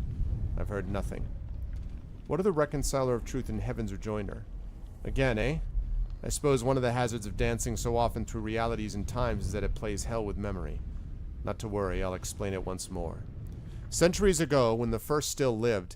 Yeah, I know, right, Servo? Could use a little weight. She found the Reconciler, a machine of the ancients which allowed the user to look at multiple versions of a recent event and lock reality onto the one they liked best, making it the only reality. Well, what could go wrong with a machine like that? I think that machine is completely safe to use for everybody. I can't even imagine who would have an issue with it. With it, she began choosing realities in which we had won more battles than we had lost, and quickly drove the changing god to the brink of defeat. Until, that is, he acquired his own machine, Heaven's Rejoinder, which can undo the Reconciler's realities and make its own. Since then, our war has become one of feint and counterfeint, of competing and collapsing realities, where no battle is ever entirely won or completely lost, and where both sides look always for a final advantage. And it seems as if the Chalcedon, the changing god's general, may have found his advantage at last. With the Reconciler sabotaged and Heaven's Rejoinder well defended, we may never turn the tide. I'm ready to serve. Excellent. Friends, what are your suggestions? How do we undo what has been done to the Reconciler without using the Reconciler? I recommend an all-out assault in the position of Heaven's Rejoinder. This will, of course, fail, but it will give cover for Barricale to slip through the paths of the White Nest and reach the Rejoinder from behind. There she can reset it, then destroy it. then we will be the only side who can change history.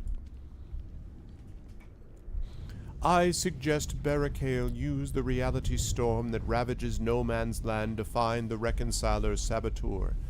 If she can navigate the shifting shards, she can stop the saboteur before he reaches it. This will only return us to the status quo, of course, but it will be easier for Barricale to deal with one man than the deadly white nests. Any other suggestions? I approve of either path. As it is you who will face these challenges, I leave it to you which you will choose. What do you say? I feel like the third one is Lord of the Rings style, you know, attack so Frodo and Sam have time for the ring, but I like this saboteur one more, I think. Tell me more about these white nests. The white nests are the catacombs where the Chalcedon breeds his Stratharian war moths. A horrible place. I don't know what the tunnels were originally used for, but now they are a tangled mess of webs and larvae. It's filled with traps since the enemy knows the tunnels are a vulnerable approach, but the real danger is the moths themselves. Horrible creatures whose phosphorescent glow withers the flesh and maddens the mind. Once they sense your presence, they will not rest until you're dead. It won't be an easy approach by any means. Tell me about the reality storm. We and the changing gods have used the Reconciler of Truth and Heaven's Rejoinder so often, and at such cross purposes, that there are places in the no man's land between our front lines where no single reality holds sway. Fractured ripples of possibility drift across the field like squalls of rain. That's awesome. Changing all in their path and offering entry into other times and versions of the present. And of course, once one enters a different version of reality, then all the shards one encounters in that reality are different too. It's the less deadly route, but it's still possible to be lost forever in such a maze.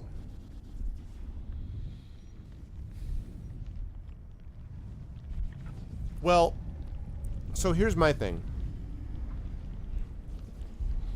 I'm more drawn to number 2 because I like the idea of finding the saboteur and stopping him. I think it's cooler, like spy on spy type of thing. But it sounds like number 1 is the only way to basically cut it off. Right, number 1 stops it permanently, it seems like, whereas 2 just restores the status quo, right?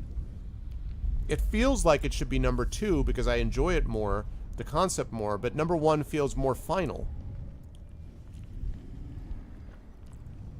My other worry is that 1 might be more might-oriented, whereas 2 might be more intellect and speed-oriented, and I'm better in those areas.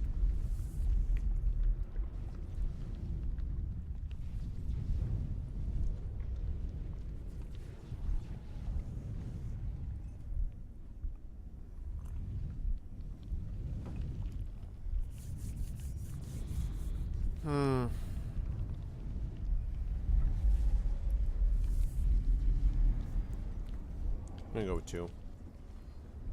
Any objections to Barricale's choice? I approve. Oh no, there's 2 mouths. It can be done quickly and the risk is low. And if Barricale has lost, we can try the assault I suggested with someone else running through the white nests. Very well. Barricale, these are the gloves of the saboteur. You use these, their scent and their tides, to navigate the shards and find your man. Under heavy guard, and with force shields and temporal randomizers in place, Lovac escorts you to the edge of no man's land. It's scarred with trenches and thick with roiling smoke, but more unnerving are the drifting shards of time and reality that cross it like summer storms. In one, great armies move. In another, towering constructs with glowing eyes burn the homes of fleeing villagers. And on and on. Lovac points ahead. There, somewhere, is your path. Use your instincts to hunt this villain down, but take care. Too many jumps and you will enter realities where the storm is fading, the shards closing. You could be trapped in a distant reality with no way back. You thank Lovac, then walk toward the storm of shards, holding the saboteur's gloves in one hand. Strange as it seems, the scheme seems to be working. Some of the shards do not have the right smell at all, and you're able to discount them entirely. Some are harder to decide upon, but eventually you're able to narrow it down to 3. A moonlit lake, a canyon full of glancing sun and flitting shapes, and a storm of swirling chaos. He's going to go to the swarm to obscure himself.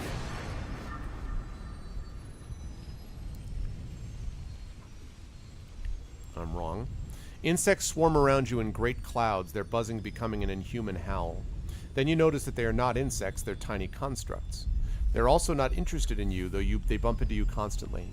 Instead, they are battling each other, circling and swooping at impossible speeds. It is a vicious battle, and it appears it has been going on for some time, You are knee-deep in tiny carcasses. Ahead of you, the insects buzz in and out of the drifting shards of the reality storm. You hurry to it, but find only one matches the scent of the gloves, the one you just came from. You step back into the reality you know and face your choices again. I'll try the Sunny Canyon. You stand at the edge of a sunlit canyon watching an aerial battle between naked men and women strapped into the wooden cloth glide wings. Half of the wings bear the colors of the changing god, the other half bear the first's. The flyers slashed each other with long razored poles trying to tear fabric and flesh, and every now and then a wing goes spiraling down into the canyon. You see the shard storm swirling on a mesa in the middle of the canyon and race for the bridge that leads to it. 3 shards feel promising: a dense forest at night, roiling farmland in the setting sun, and a muddy battlefield in the rain. Let me see if I can get the sun as the option. You step into a landscape of peaceful rolling hills dotted with sleepy farms and pastures. Farmers till the soil around looming red outcroppings that you at first take to be boulders, but then see are the resting remains of towering constructs, now overgrown with saplings, shrubs, and flowers. Children play on them, fighting with sticks and calling each other Chalcedon and Reckon. On a hillside, walled off and untilled, the shards of the reality storm still twist and mingle. You make your way to them by hedge-rowed lanes, but only one matches the scent of the gloves, the one you just came from. Ah, damn it.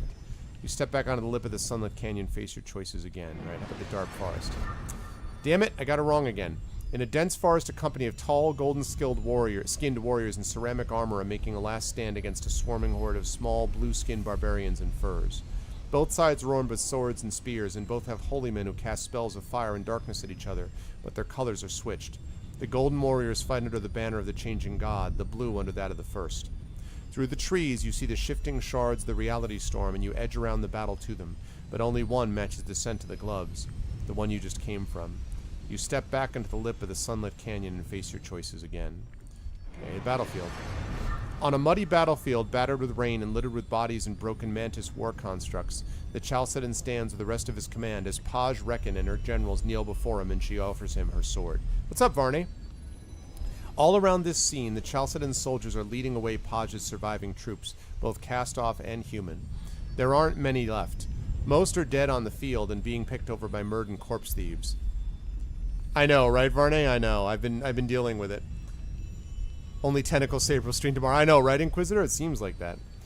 There aren't many left. Most are dead in the... Behind them, you can just see the reality storm shifting ripples. You hurry through the rain toward them, and as you get close, 3 of them seem better than the others. A glimmering swamp, a plain of giant bonfires, and a frantic battle. Frantic battle. A chaotic battle churns around you. Soldiers in the colors of the changing god fight soldiers in the colors of the first with swords, sonic lance, and slug spitter. A lancer falls dead before you, shut through the heart, and I'm to blame. Sorry. And you stare as you see that she has your face. You look up to see who killed her and discover that her murderer also has your face, and she isn't the only one. Every single soldier on both sides of the battle looks entirely exactly like you. Remember your failure at the cave.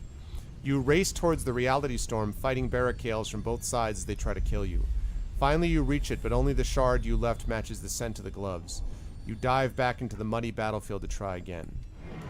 Giant bonfires? In the glow of raging bonfires, huge teams of slaves haul on ropes, dragging 2 50-meter-high wheeled statues toward each other as overseers crack whips across their backs. The statues are crude representations of the changing god, and the first made of painted wood, and upon each of their heads stands a hero, cloak flapping, sword at the ready, screaming amplified insults at the other in a language you do not understand. You don't wait to see the statues and their heroes collide. Damn it. Yeah, thanks, Servo. I gave love a bad name. You don't wait to see the statues and their heroes collide. Instead, you race for the reality storm, just visible in the darkness beyond the fires. But when you reach it, you find there are far fewer shards than in earlier realities, and Lovak's warning comes back to you. You are making too many jumps. Damn it. If you take too many more, you could wind up trapped in a distant reality. Worse, only the shard you left matches the scent of the gloves. You dive back into the muddy battlefield to try again. Glimmering swamp. It is night. You are hip-deep in a stinking swamp, watching hideously mutated primitives flee through a maze of reeds and drooping trees, as soldiers in the colors of the first stalk them, firing beam weapons. You back into the shadows as 2 of the soldiers pass your position, and you see that they are not human. Though they walk upright on their hind legs and have paws with opposable thumbs, they are Seski hounds, somehow evolved into humanoid shapes. As the hunt vanishes again into the night, you see the shimmer of reality storm through the trees, but approaching it, you find the storm even weaker than before. You are running out of jumps. The next one could be your last. Still, 2 of the shards here seem more likely than the rest. 3 of the shards seem more likely than the rest. A gloomy battlefield, an arena full of roaring crowds, and a maze of grimy gray streets. There's got to be some clue here as to which one I'm supposed to take.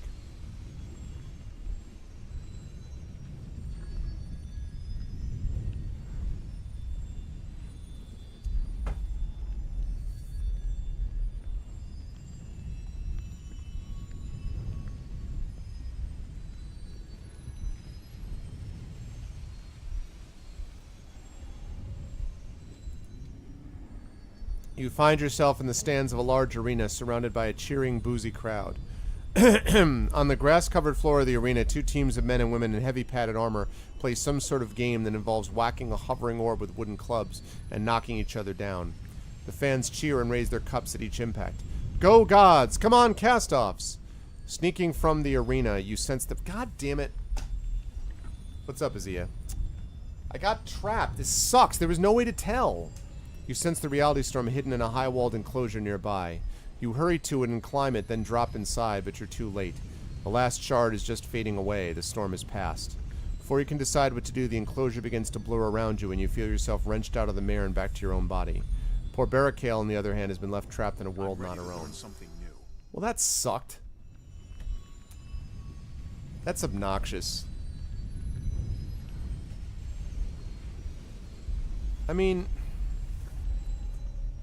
Here. That's annoying.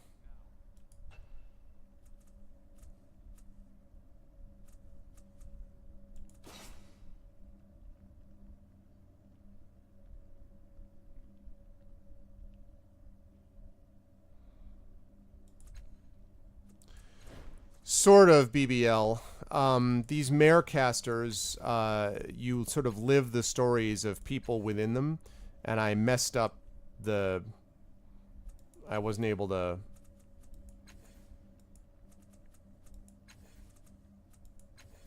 I wasn't able to save them.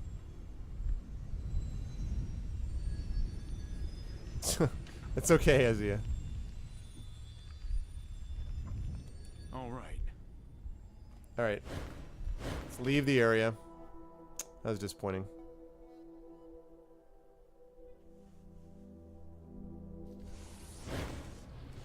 I mean, apparently I did, although I don't really know what I could have done differently.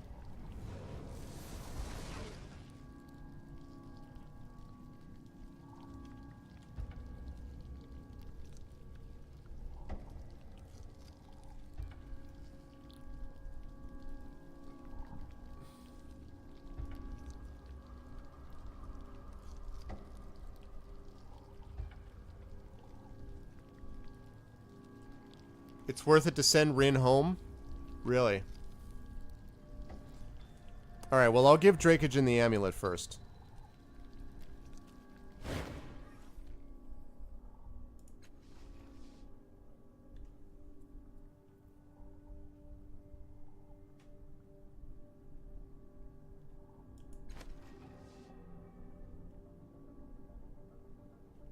Okay. Excellent, excellent. He takes the device from you, slipping it into the flat pouch at his hip, and when he withdraws his hand, he pulls out an ovoid chunk of machined steel and places it into your palm. The device is about the size of a fist, with 4 star-like points studding its surface. 2 hexagonal holes punch clear through its center. It almost looks like a gear. Ah, yes, the master will be quite pleased. That's it. Alright. Let's get the, I'm going to save it under continuing.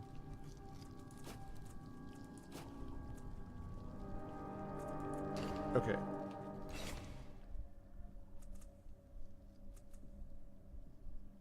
Alright, let's use this. Okay.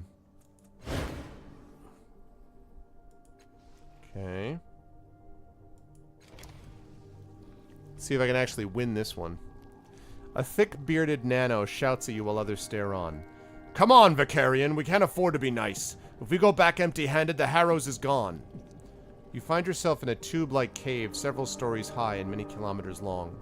It looks like it was chewed from the solid rock by some colossal worm. A hollow square of rust-red columns rises to the ceiling around you.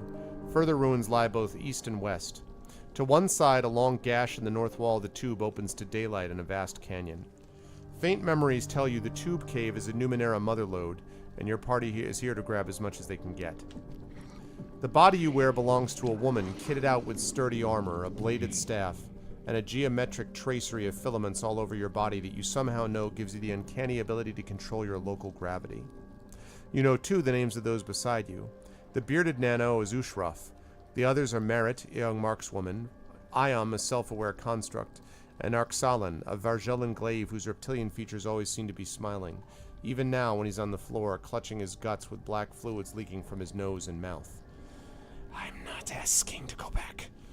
Just let me close my eyes and rest a minute. Let's look through the break. Looking out through the ragged gash, you see the canyon dropping straight down below you, so deep the afternoon sun doesn't reach the bottom, and so wide you can barely see the other side through the haze. This, you know, is the Voil Chasm, a great gash in the Malavich wilds that sane travelers tend to avoid. Pulling your head back in and looking up and down the long cave, you see that it rises slightly to the east where you entered it. It descends to the west where you have yet to explore. How did you get sick, Arksalan? I don't know. Could have been that thing Ushraf and I found back in the forge room. Shiny bit of flex that lit up half my equipment. But when I touched it, it made me queasy, so I got rid of it. Maybe one touch was enough. Now I've got a fever like a furnace, and I feel like I could drink the Sarara River dry. I don't want to hold us up, though. I know there's a lot riding on this venture. Just give me a minute to nap and let the quell root kick in, and I'll be ready to go. Aren't you exaggerating a little bit the fate of the Harrows, Ushraf? This is what we get for hiring a mercenary. The neighborhood scrounged together the last shins it had for this expedition because you promised we'd bring back enough quality artifacts to purchase the land under the Harrows for ourselves and stop Duke Rask from turning it into a granary. If you go back after one day on site with only a handful of ciphers to show for it, 4,000 people are going to be turned out of their homes. We are their last chance, Vicarian. Don't pretend you don't know it. I feel bad about Arks, I really do, but going back isn't an option. We'll have to wait until we've stripped this place. He'll have to wait. What do you want to do, Merritt? One eye is white with a red dot. A targeting implant. What's up, the Avenger? More cowbell. The other eye is blue, exactly like Bairn's, your dead husband. It all comes back.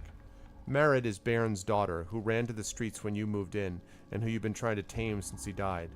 A month ago, you finally convinced her that joining your salvage company was a safer life than cutting purses. She's still as skittish as a rhubarb. Merritt is Bairn's daughter, so that makes Merritt a stepdaughter, because otherwise she's also my daughter, because Bairn was my husband. I know we're letting down a lot of people if we go back with nothing, but the Vargellan's gonna die if we don't get him help, and we might be next. What if he's contagious? Let's get him home, get checked, and come back. Go home and come back? Girl, almost all our costs in this expedition are in transport. That caravan master who's waiting up at the bridge charges by the kilometer. We'd have to raise the money all over again, and the people of Harrows don't have it. You and your mother have already taken all they had. And what happens if we don't come back at all? There's nothing you can do to stop Rask if you're dead, is there? You're the boss, Mama V, but if you're taking a vote, I vote for home. What's your opinion on Arksalan, Iam? To the casual eye, from a distance, Iam might pass for human, but his skin and features are too perfect, and his movements too smooth. You've also seen him lift 10 times his weight. He answers you without gesturing or blinking. I suggest it will not matter if we leave or stay. Glaive Arksalan will die before he receives medical attention in either case. His illness is too far advanced. I will of course do as you wish, Vic, but do you really want to turn back now? You said your share of this venture would finally allow you to return to Sega's Cliffs, remember? Okay, let's have him rest. Scavenging can wait. A moment later, a faint shifting echoes down the tunnel from the west as if something was moving in the distance. The party looks toward the sound. Even Arksalan wakes. Creature or claim jumper? He asks. Merritt and Ushraf exchange looks, then start west, angling for vantage points. Merritt sniffs and wipes her nose on her sleeve. Can't you be quiet? Sorry. Arksalan being sick has given me sympathy sniffles, unless she's also sick. You wait for something to come out of the dark, but nothing appears. Then beside you, Arksalan wakes, choking and clawing at his throat, before he falls back dead. Merritt and Ushrov join you and Iam and look at Arxalan. He's covered in a black slime that leaks from cracks in his reptilian skin. Merritt chokes. That's not what I've got, is it? Humans and Vargillans don't get sick from the same things, right? I'm not sure it's a disease at all. Too quick. If something killed him, it was likely this. What is it? Some kind of battery? Charging device? It's emitting a broad and powerful spectrum of energy, some of which could be dangerous to organics. The real question, however, is why did Arxalan have it? He said he threw it away.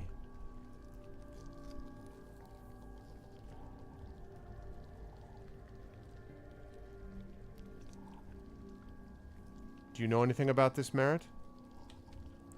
I didn't know. I picked it up when he dropped it and it recharged all my ciphers in a blip. Big money back home for a thing like that, but it made me queasy to touch it, so I slipped it into Arx's pack. I didn't think it was going to kill him. Wonderful. You've been sabotaged by your stepdaughter. You promised me the little brat was over her thieving ways. Now she's gotten one of us killed. I didn't know. It's coming this way. Let's go. This is exactly the kind of thing Arxalan was supposed to take care of. If we all die, as far as I'm concerned, it's Merritt who murdered us. What are your orders, Vic?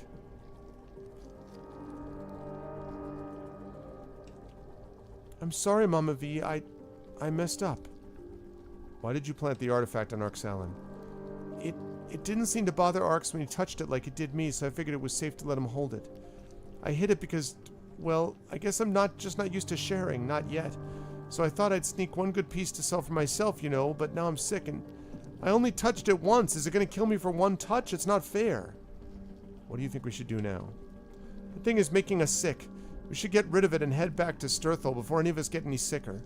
I don't want to die. You promised me scavenging could be safer than working the streets. Can't fall back on old ways. I know, I'm sorry. I owe you. What? What should we do with the charging device? Dump it in the Voil and pour Arxalan with it.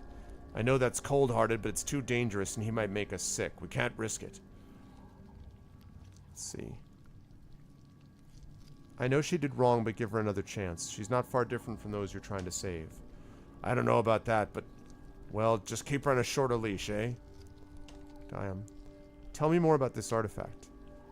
Vic, I've helped you in your scavenging for all these years because I hoped if we searched enough ruins I'd find a power source compatible with my construction. We never have, and I've come to believe that I was a one-off, and that when my batteries finally ran down I would die never to be recharged. This artifact, however, powers everything. I can feel it restoring me even now. With it I might live forever. Without it, I am mortal. What do you want to do? I'll do whatever you say, Vic. Go further in or head back to Sturthal. It doesn't matter to me. But I want to keep the device. It's my salvation. And yes, I know. It seems to have killed Arxalan and maybe sickened Merritt, but only because they touched it. Let me keep it and I will keep it to myself. I promise. Wish you hadn't found that thing. It scares me. I'm sorry, Vic. Let me know what you'd like to do with it. I await your orders. I have to put my family first. We're going back to Sturthal so a surgeon can look at Merritt. You'd rather save one larcenous little pocket snip than an entire neighborhood of honest folk? Fine. But you'll repay every shin the Harrow's collected for this trip when we get back, or I'll see you broken. What about the charging flex, Vic? Can I keep it? Yes, you can keep it, but keep it away from us. Very well, Vic. I'll just dispose of Arxalan first. You watch as he carries the glaive to the gash in the side of the tunnel. He leans out into the evening air and lowers his arms and lets the Vargillan go and bows his head respectfully. You and the others follow his lead. What's up, Spikes? Before observing a moment of silence, then Ion puts his torso back through the gash and turns to you. Ready, Vic, he says. After a long trek, you reach the place where you entered the tube, a span called the Forever Bridge that steps across the Voil to where the caravan master waits for your return. Except for Ion, you're all in bad shape. Merritt is hacking her lungs up, and you and Ushraf are starting to sniffle. And to make matters worse, the Forever Bridge is toying with you. Every time you start across it, you find yourself walking back toward the cave. You can't reach the other side. Finally, after a third attempt, Merritt collapses, barely conscious, and Ushraf turns on Iam. The embrace is still killing us. You have to get rid of it. I won't. I have a right to life. The hell you do! Merritt's half dead, and now we're trapped in this god's forsaken pit. I'm throwing you and that damn artifact into the chasm. If you try, I will kill you. Think about it, Iam. If you take the flex, you'll kill everyone you meet. It'll be a very lonely immortality.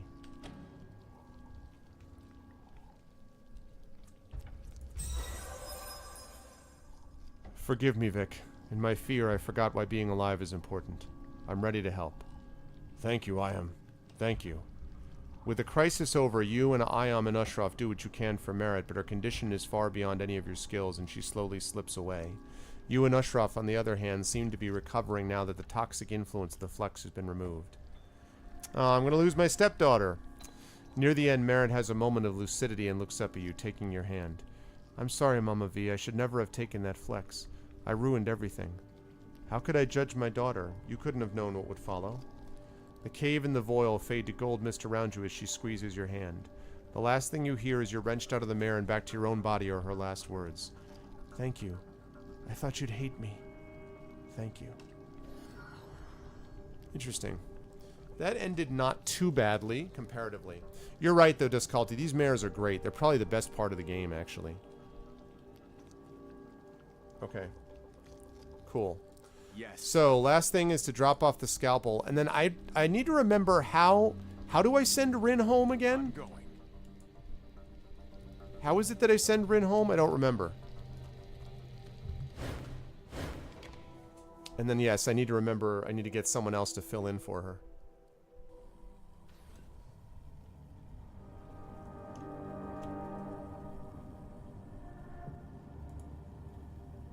Ready. The guy with the... Oh, that's right. Yep. That's right. Okay.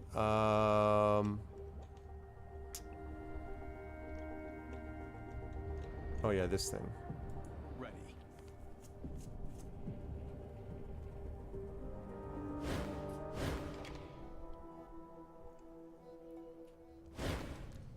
Okay. Ah, that maw's vanished, huh? All right.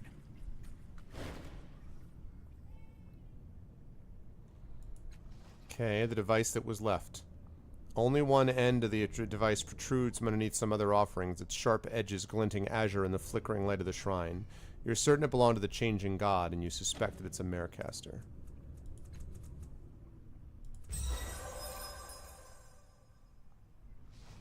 You wait until the speck's attention briefly shifts away and then seize the device from the slab, careful not to knock any of the other offerings to the ground. The speck turns back toward you, eyes glittering, and you think you hear a faint hissing, a growling noise beneath the whispers of the bloom. Even though she says nothing, you suspect that she and the bloom know what you did. The device is cylindrical in shape, wrought from azure steel, with curved, sharpened projections on all sides, making it difficult to hold. It feels familiar to you, like a family heirloom that you've only heard about in stories but always pictured in your mind. Somehow you know that it's a marecaster. Okay. So we've got a marecaster, so we do that, then we go down to Little Nihilish and send her home, pick up probably Tibir, and then we get ready to advance the plot, is what we're going to do. But let's do the marecaster first. Oh, to open and to reopen it? Okay.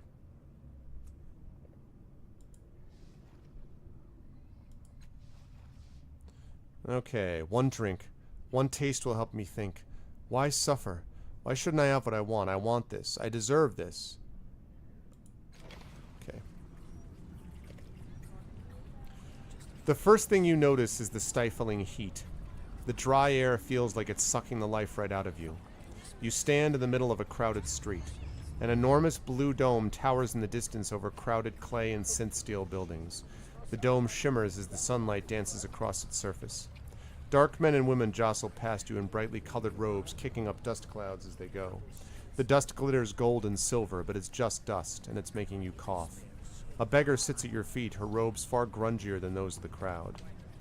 The beggar is a thin, gaunt young woman, her skin reddish-brown from what looks like constant sunburn, her hair bleached almost white, and her eyes green with bluish tints. The light reflects on a smooth, polished metal band around her throat. Coin for knowledge, coin for pity, coin for song. She sees you staring. I know you. I've seen that tattoo in that uniform. You're one of the lords of the endless battle, aren't you? A cast-off. What business could you have with the Oasis? Your accoutrements jog your memories. His name is Hrees Folk, an officer of the 1st Militia. A patch was torn from his uniform, suggesting he's actually a former officer. He was exiled for refusing to murder innocent cast-offs at Paj's orders. It was cruel and not the kind of thing he wanted to be remembered for. He was shocked that Paj would even suggest it.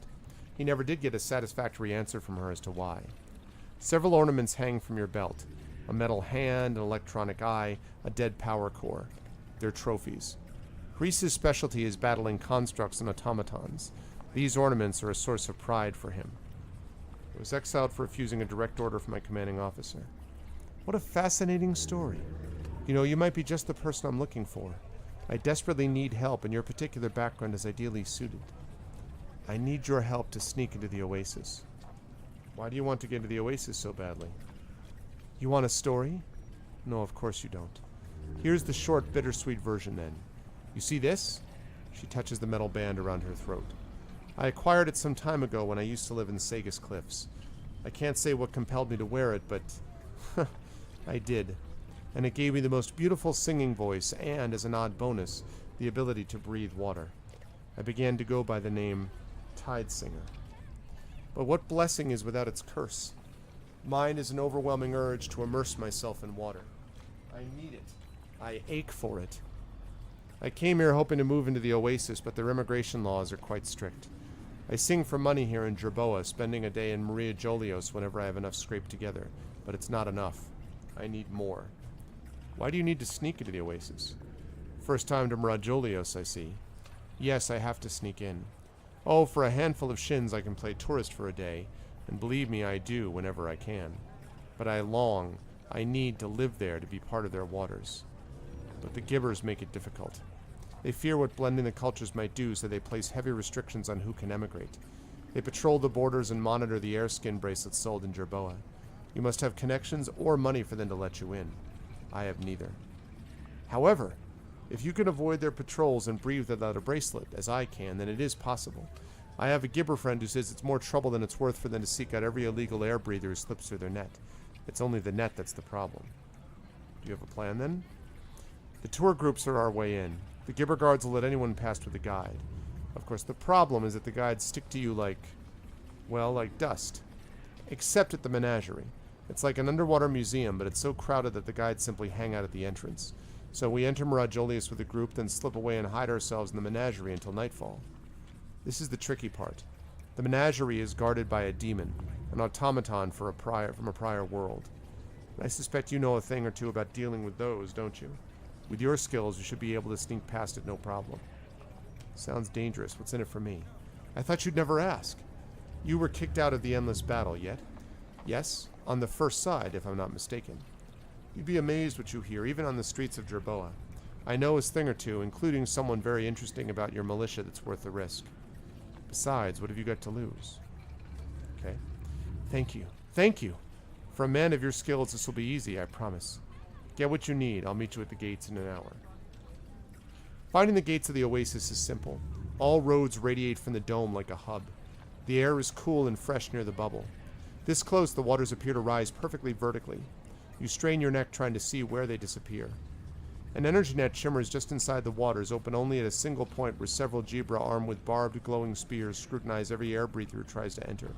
Those with bracelets and tour guides are allowed to pass. The rest are turned away. Neem suddenly slaps an airskin bracelet on your wrist. You feel a slight tingle, but nothing more. She points to a group of Jerboans next to a smiling Jibra. Ready? Let's go. Stepping into the Oasis is surprising. There's no shield or force holding the waters. You walk into them like you might walk into the sea. Once inside, the tour guide takes you all over the massive city, through the sunken market, an underwater park, the government square. Neem was right. She doesn't let you out of her sight once. Finally, you arrive at the menagerie. It's just as crowded as Neem said it would be, filled with creatures and curios as though it can't decide whether it's a museum or a zoo. It's almost overwhelming and you don't know what to look at first. Remember why we are here. Check some things. Yeah, I agree with that 5x9. The artwork definitely does complement the writing. I agree. It's an amulet made of several concentric circles. A thick cord is attached to the outer circle, though it does not appear to pass through the outer rings. The circles are just covering in the center of each other. A plaque on the pedestal says it's called the Talisman of Skorgol. Myth says it belonged to the legendary Baji, believed a prophet of Nikul by the Jibra and a deity by some Jerboans. Its true origins are unknown, but it's belonged to the Jiash, the ruling council of the Oasis, for several centuries. You recognize the talisman as the strange artifact from that first memory deep, deep within your mind. The changing god once needed it for something, perhaps to complete the resonance chamber itself. All of that seems irrelevant now. Scores of tourists meander through the menagerie's corridors. The vast majority of them are human, but there are several Jibra and other water-breathing races as well. A soft current seems to carry them from one exhibit to the next.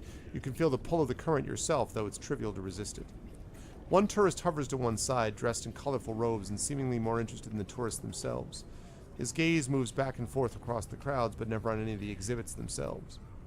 Of course, he's simply doing what you are, but what is his reason for observing? Seeing the robed tourists, you scrutinize the other tourists even more carefully, wondering if any others are observing more than just the exhibits. The robed figure appears to be the only one, but you notice something else. None of the tourists, not even the robed figure, are looking up. Even the Jibra treat the menagerie as though it were filled with air, its occupants restrained by gravity. Looking up yourself, you notice a shadowed crevice high above, hidden behind some stone structural supports. It looks just big enough for two people to hide in if you could get there without being noticed.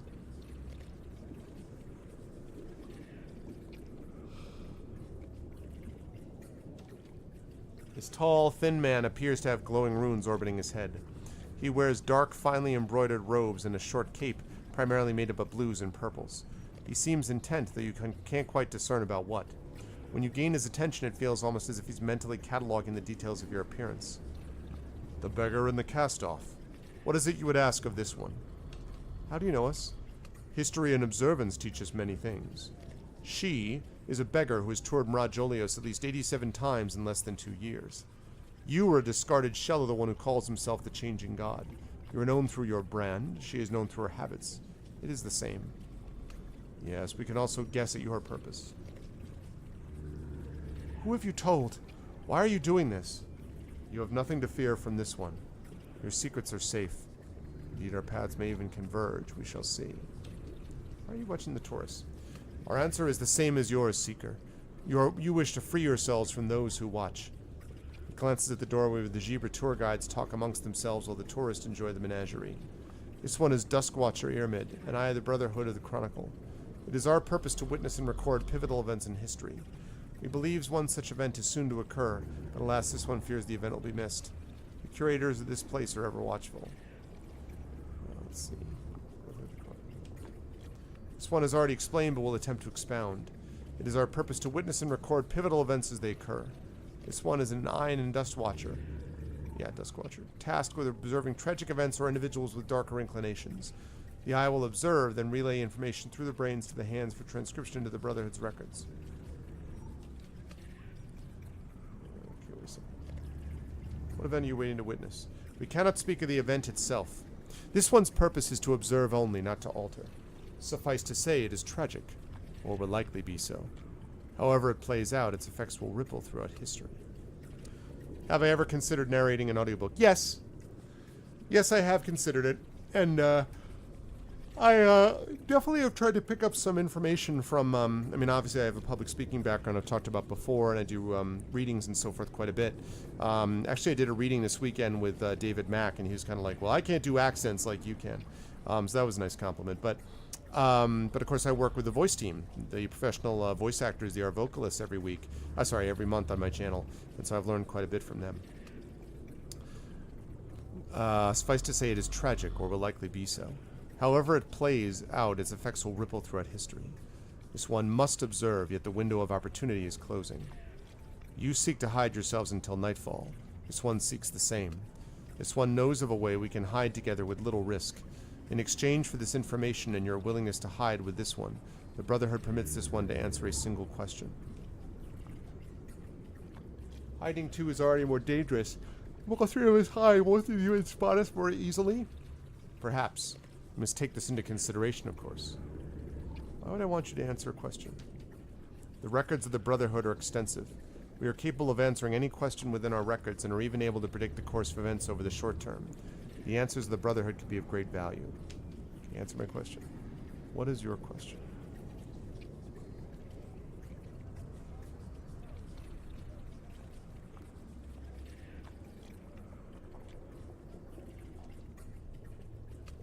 The Sorrow is number 2. Let's go with Neem. Will Neem be able to stay in the Oasis? I cannot predict whether this night will succeed. That depends on the choices you make. But yes, if Neem survives this night, then it is very likely she will find a home here. Her plan is a wise one, and the Jibra are unlikely to care. To aid in that success, this one has information on your current task. The Lorub cell is large, with several places for all of us to hide until nightfall. Unfortunately, the Lorubs themselves would destroy any air breather foolish enough to step into their habitat. You have a gift, however. Your Numenera enables you to match any pitch and timbre. Listen to the Lorubs. You will find that emanating their song is enough for them to leave you alone. If you hide in there, this one will see and find a way to join you. This one is grateful for any assistance you choose to provide.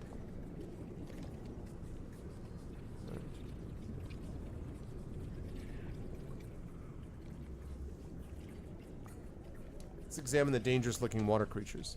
The plaque calls them Lorubs. They are nearly twice as long as a man is tall, with 2 front flippers and a narrow, tooth-filled mouth. They hum an odd, dissonant tune to each other as they swim by. Neem seems entranced by it. There must be some invisible field between you and them because they stay back from the onlookers. There's a pocket of air about 2 meters above your head. A few tourists floating there are tossing in treats they've purchased, which the Lorubs snap up greedily. Their habitat resembles rocky shoals with several holes and hollows for the Lorubs to hide in. Neem is listening carefully to their song. She hums experimentally in the same tones. The Lorub responds immediately, swimming near her, then away peacefully. She laughs. Yarmid was right. I think this will work. Do we want to do this? I want to look around some more. Fire creatures. These creatures are kept in a cell of air. The ground is black like obsidian with growing red nodules here and there. The air in their cell shimmers like a summer day, though you can feel no warmth from where you are. A plaque says these creatures are commonly called fire wights or flame souls, though they are made of neither fire nor spirit. The Aeon priests call them Nakals.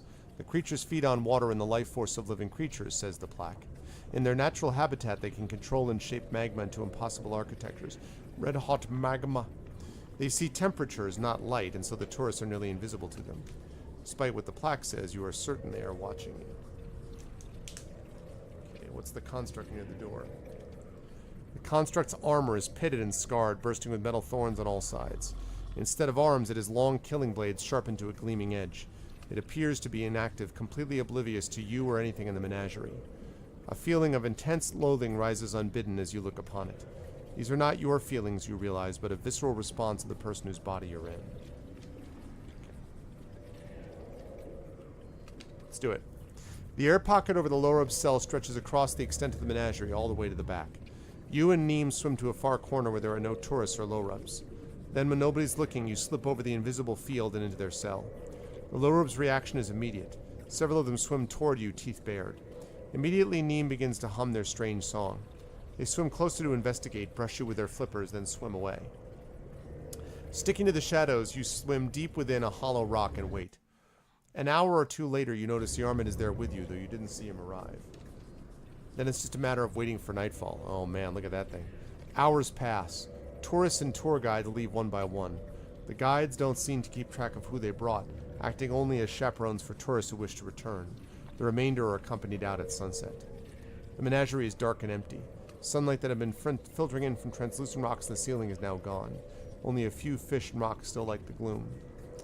You escape from your hiding place moving as quietly as possible, but as soon as you reach the main corridor, a metallic voice carries from the direction of the front entrance. Did you think I would not see? Would not know? You will die here tonight. You see the demon around the corner, a construct bristling with spikes and blades. You, Neem, and Yarmid are too many to hide, and it sees you immediately. Before you can react, it fires a blast of energy that causes the water surrounding you to burn like fire. When your vision returns, Yarmid is gone.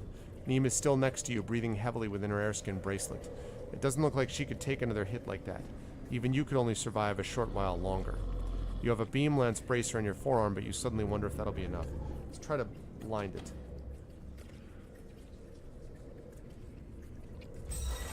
Nice. You aim the beam lance at its head, focusing on the vulnerable optic nerves. Yeah, and a lot of it takes place in flashbacks too, 5x9, so a lot of it is like modern time, old time, new time. It strikes the demon directly in the face. When it returns, the face is charred, the eyes dim. Do you think I need to see you to kill you? Come here. Let's disable the demon with our sword if we can. Yes. Although you've never learned how to take down an automaton, you find this body knows easily what to do. You get closer to the demon, feinting an attack to its head. When it blocks this critical spot, you bring your blade back against its side, slicing through critical wires and actuators. The demon makes a guttural noise, possibly a curse. Its body jerks and shivers against its will. It's not dead, but it'll have trouble retaliating now. You take aim and blast in the shoulder. It reels back, sparks and debris flying from it in all directions and hovering in the water around it. It's wounded, but not enough to slow it down. The demon zips through the water toward you, blades extended. Without its optic centers, it's easy for you to get out of its way. You blast it in the waist. It doubles over, more shards of gleaming metal dancing away in the dark water. When it comes back up, there's a gaping hole in its armor. If you're lucky, one more shot there will finish it off. Aiming carefully, you fire again at its lower torso. The beam explodes with a blast of light and heat firing into and then through the demon's body. It's flung backwards through the water, slamming into the wall behind it. Its eyes dim and it goes silent. With the demon destroyed, there's nothing between you and the exit. You swim out into the cool, liquid night. Stars and a full moon shimmer above you from outside the dome of the oasis. Shadowy mountains rise in the far distance at the edge of the valley. I used up all my speed and might, too, pretty much. Below you, the rest of Mirage Olios is a black expanse. Neem snaps off her bracelet and breathes deep of the waters. Thank you, she says, her voice even clearer now without the air skin. I guess the Armin didn't make it. Maybe he's witnessing his event. I owe you more than you know. It's not much, but I know something that might help you. Your commander, Paj Reckon, is not what she appears. There's someone else pulling the strings above her. It's all I have to give you, I'm sorry. Maybe you can use it somehow. She darts forward and kisses you on the cheek, then she swims off into the inky black. You make your own way down to the surface. As you do, you notice two shadowy figures flying through the water above you. The moon's reflection shines on them for a brief moment, and you catch a glimpse of two cast-off tattoos and an artificial eye. Mazov? The figures disappear into the menagerie. Any thoughts of following them are quickly snuffed out as something tugs painfully at your gut. Within seconds, Mirage Olios fades away for good. That worked out pretty well. I was pretty happy with that mare. I definitely need rest, though. Okay. Yes. Alright, let's go to Little Nihilesh. Let's send Rin back home, go pick up someone, rest. And then we'll see if we can just get into the main quest continuance before we have to sign off for the evening. I'm probably going to go to about 10 minutes after, since nobody's following after me. Yes. So I'll do that so I can get to the full 10 hours, as it were. I mean, 10 hours. 10 hours! Marathon starting now. No, the full 3 hours. 10 hours. Okay. Now then, mall guy living in the city.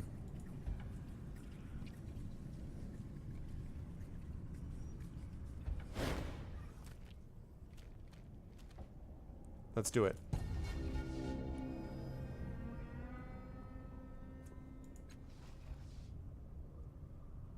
The maw peels open.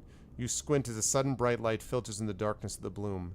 You breathe involuntarily as a sharp, pungent smell strikes your nostrils.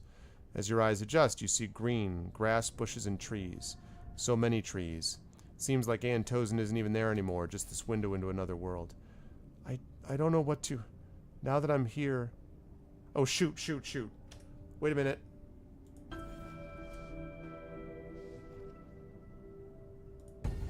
I'm not doing this. I'm just getting out of this. I screwed up. Okay.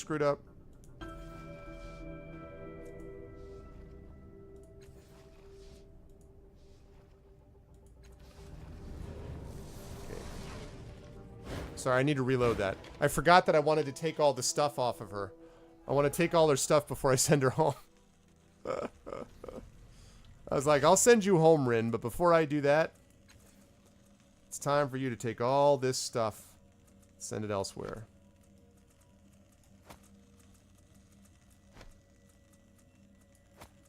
He's probably Cypher sick.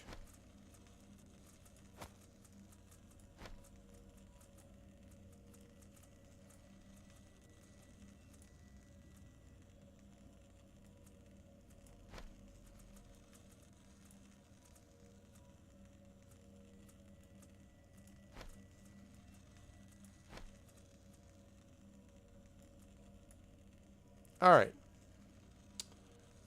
Now. Oh, wow. No, he has enough to do all this. Wow, okay, that's awesome.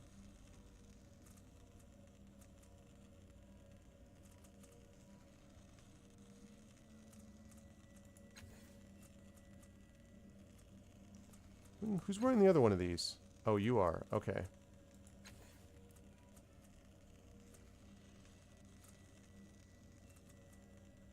Okay, good. 0 out of 8. Close. Awesome. It's been nice knowing you, Rin. Yes.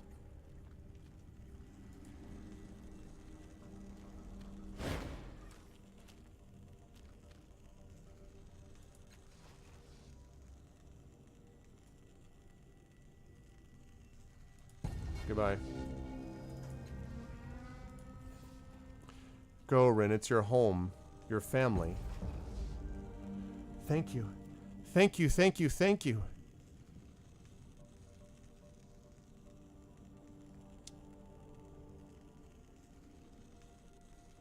No, I don't. My guess is that I'm not doing D&D next weekend. Next week, Disculty. I'm probably. I'm going to do Torment next week. The week after that would probably be D&D, and then the week after that would be starting Star Trek. If that's assuming if we get it done next week, but hopefully that's true. So, Rin, what's up, Hippofant? All right, it's been a pleasure. Gold Tide raised a huge amount. I made a god for you. A god of friends and finding. I don't know how strong he is, but maybe he'll help us see each other again someday. Making a note. Come on, Al. I want to show you, well, everything. The mall seals itself behind her. Shaking and dazed, Antosin closes now. Bloody clothing over the wounded maw and gives you a tremulous smile. He seems blissfully unaware that anything happened. Rin loses the inspired fettle. Wasn't that girl here with him? I must have imagined it. Very small knife.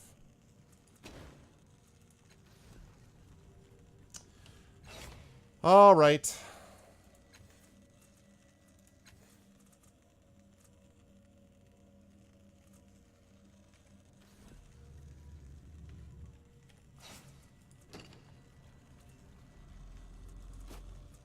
All right, let's get one of these guys back. Okay. I gotta remember which one of these things. Which one is the thing that actually... I think it's the bronze sphere, right? That allows me to get people back.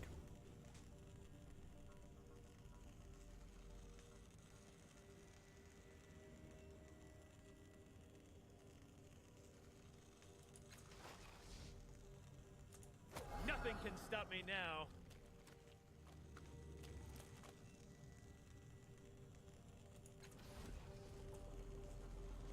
Who the hell is this guy? Who is Aritis again? Who's this dude?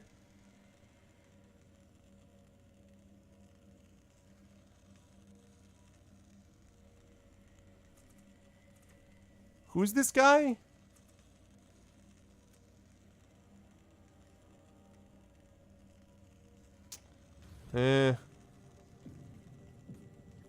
Oh, the guy who thinks he's a hero.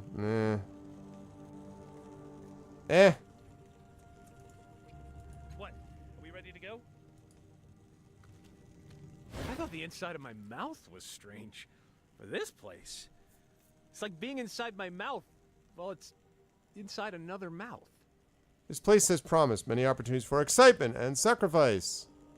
What's strange about the inside of your mouth? All mouths are strange. Fleshy bits flapping and squishing behind exposed bones? Although my mouth doesn't have anyone walking around in it. In comparison to this place, anything's normal. Thank you. My mouth no longer makes me nervous. Okay, I already like this guy better than Tabir. I didn't particularly care for Tabir, so I already liked him. I have some questions about you. I'm not surprised. I'm incredibly interesting. What do you want to know? I keep hearing voices in your head telling you what to do. A loud one and a quiet one. What?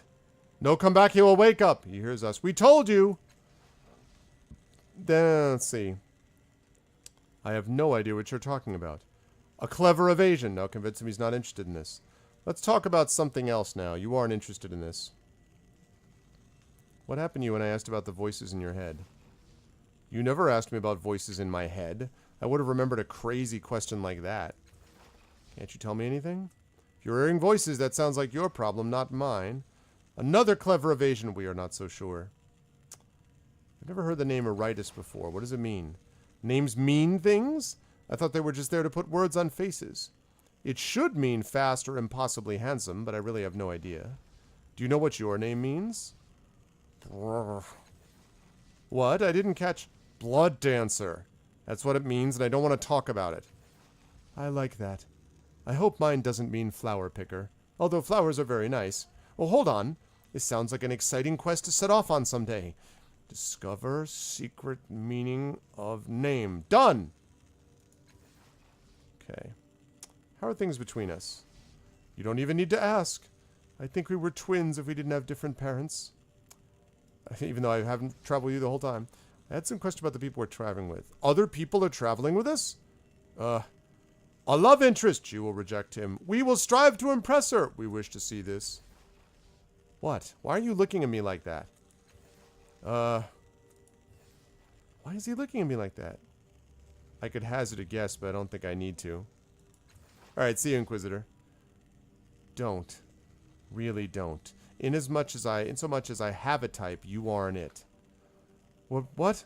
What were we talking about? Oh, the others. Who do you want my opinion on? Clearly, Medkina. She's kind, smart, and beautiful. Also, I hate to admit this, but I think she might be a better fighter than I am. Don't tell her I said any of that, alright? I am literally standing right here. Is he messing with me? Ah! Did I mention she's stealthy? She's the stealthiest woman I've ever fallen in love with. Met! I like this guy. You didn't like this guy, Discalti? I like this guy. Allegern. He's really smart. And interesting. Funny, too. I don't understand a lot of what he says, though. That might be because most insults go right over your head. Might be. I like this guy. Alright. I gotta equip this guy. I think I can do better than that. Let's get you some equipment, shall we? Let's get you that. Let's get you this. Let's put that there.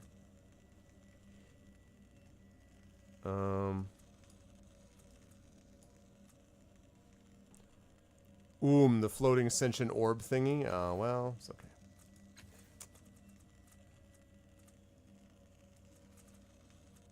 Give that to him just in case. Have anything else? Oh yeah, that disruption blade might be good for him too. The Gauntlet of Murder, the thing I'm never going to put on.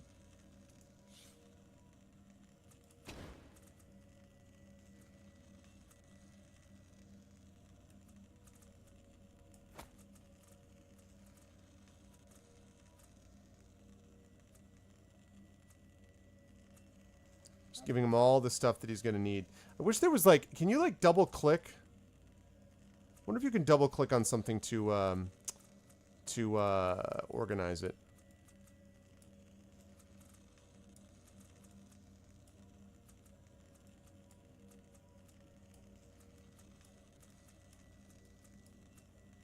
Right.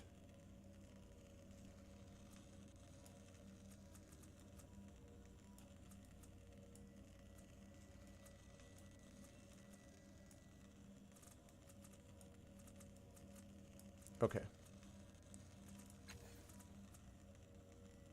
That might also be useful.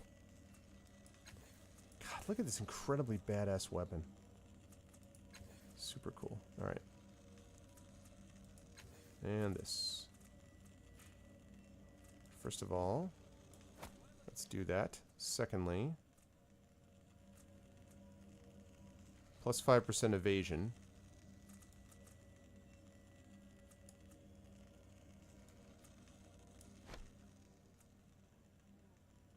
Alright, so let's see, we've got 7 relativistic, ignores resistance damage, plus 3 damage per effort applied. 8 physical damage. Minus 3 armor, yeah. This is still better.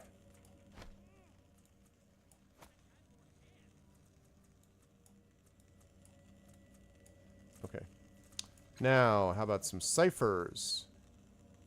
Can I put any ciphers on you? Don't already need.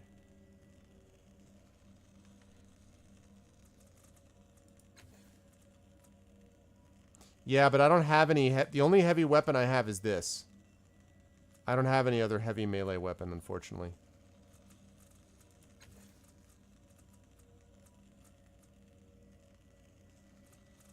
These battle axes are all medium. So. He's also tier 1, so I'm a little concerned that he's going to hold us back a bit. A game? No. I wasn't playing anything. You were laughing to yourself. We're not supposed to be having fun here. Oh, Allegern. If an adventure isn't fun, it's no kind of adventure at all. Cool. Of course. Okay. So let's get back into the main area. Have us all rest. The spot we're supposed to. Why, of course.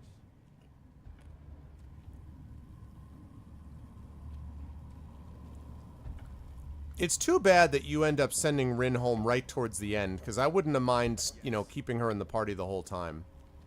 I mean, this Eritis guy looks cool, you know, enough, but, I mean, he just showed up, so I barely remember even where I found him in the first place.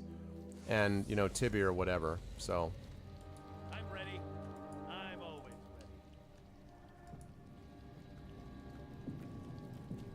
ready. Am I? Yeah. I hope that's a good thing, nonstop.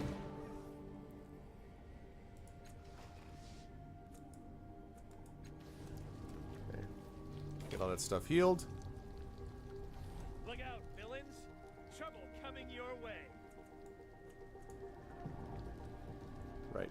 Okay, cool. Yes.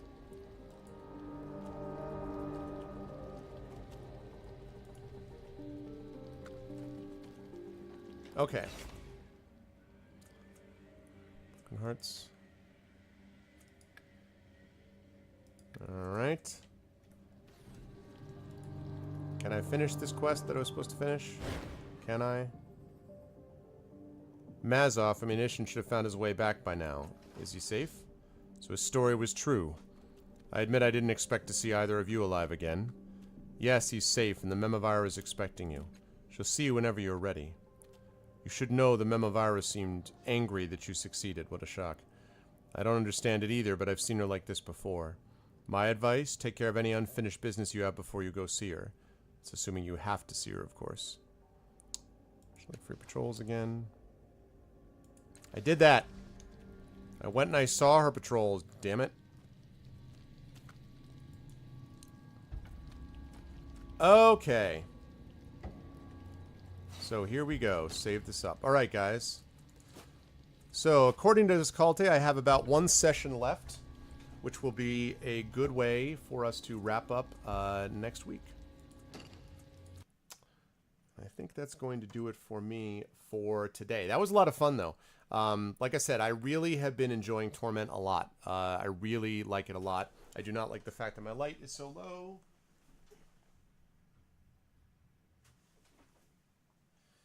Hey, now we've got... Oh my god, the camera. I turn on the light and all of a sudden my white balance goes way out of whack. Hold on, hold on, hold on. Where's my webcam at? Where's my webcam at? There we go. Hold on, I'll fix that. That white balance is totally off. Totally messed up. Totally screwed up.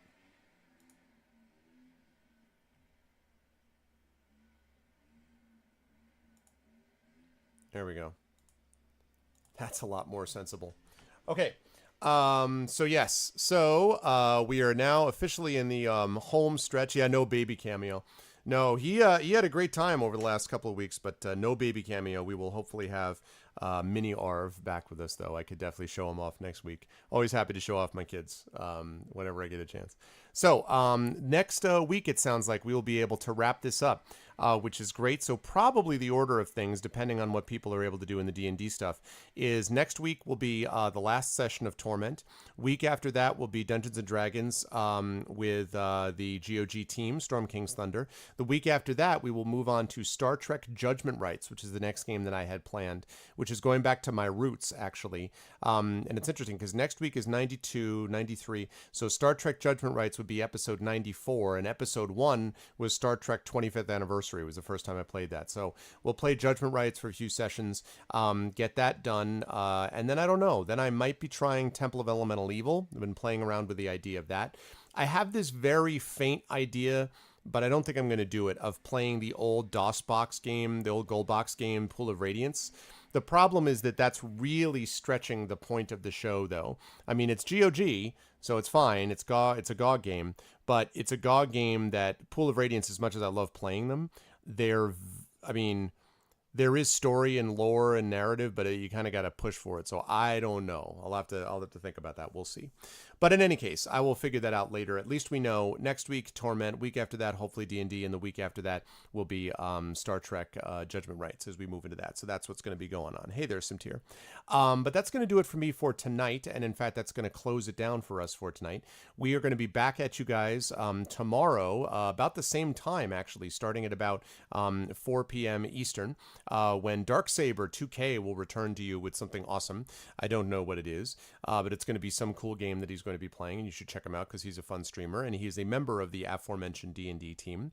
Chrono Wolf normally follows me with Night Howls, but as X5 just told you, he is not there now because he's got family in town, so he's sort of hanging around and doing stuff with that. So that's the deal with that. But that's going to do it for me. I will be back on my channel tonight, probably about anywhere between an hour to 2 hours, I would say. And I'll be on tonight playing some Lunar Silver Star story. I'll wrap up Gen Con, so I'll talk about some of the cool stuff that I saw there. I'll show off some of my haul of things that I got while I was there. And then we will have the chat chosen game of the month vote as well. So if there's a game that you might want me to play on my own channel that you'd like to check out, nominations will be happening for that tonight. So you can check all of that out. Remember, please, to follow this channel if you haven't already done so. Please make sure to sub to GOG because it's a good channel and I like it. That's why I stream here. And a lot of wonderful streamers are here as well. And please check us out individually also, because there's a lot of awesome stuff that you guys can find if you're willing to do that and look further into it. But thank you guys all so much for being here. It is a pleasure to be back with all of you and to be back here after Gen Con. And I will catch all of you wonderful people later on. So see you guys tomorrow for GOG stuff with Darksaber. See you guys right here next week for the conclusion, hopefully, of Torment Tides of Numenera. Or see you on my channel sometime later tonight for some Lunar Silver Star story. Thanks, everybody. You guys the best. And I will catch you all very, very soon. Have a good one.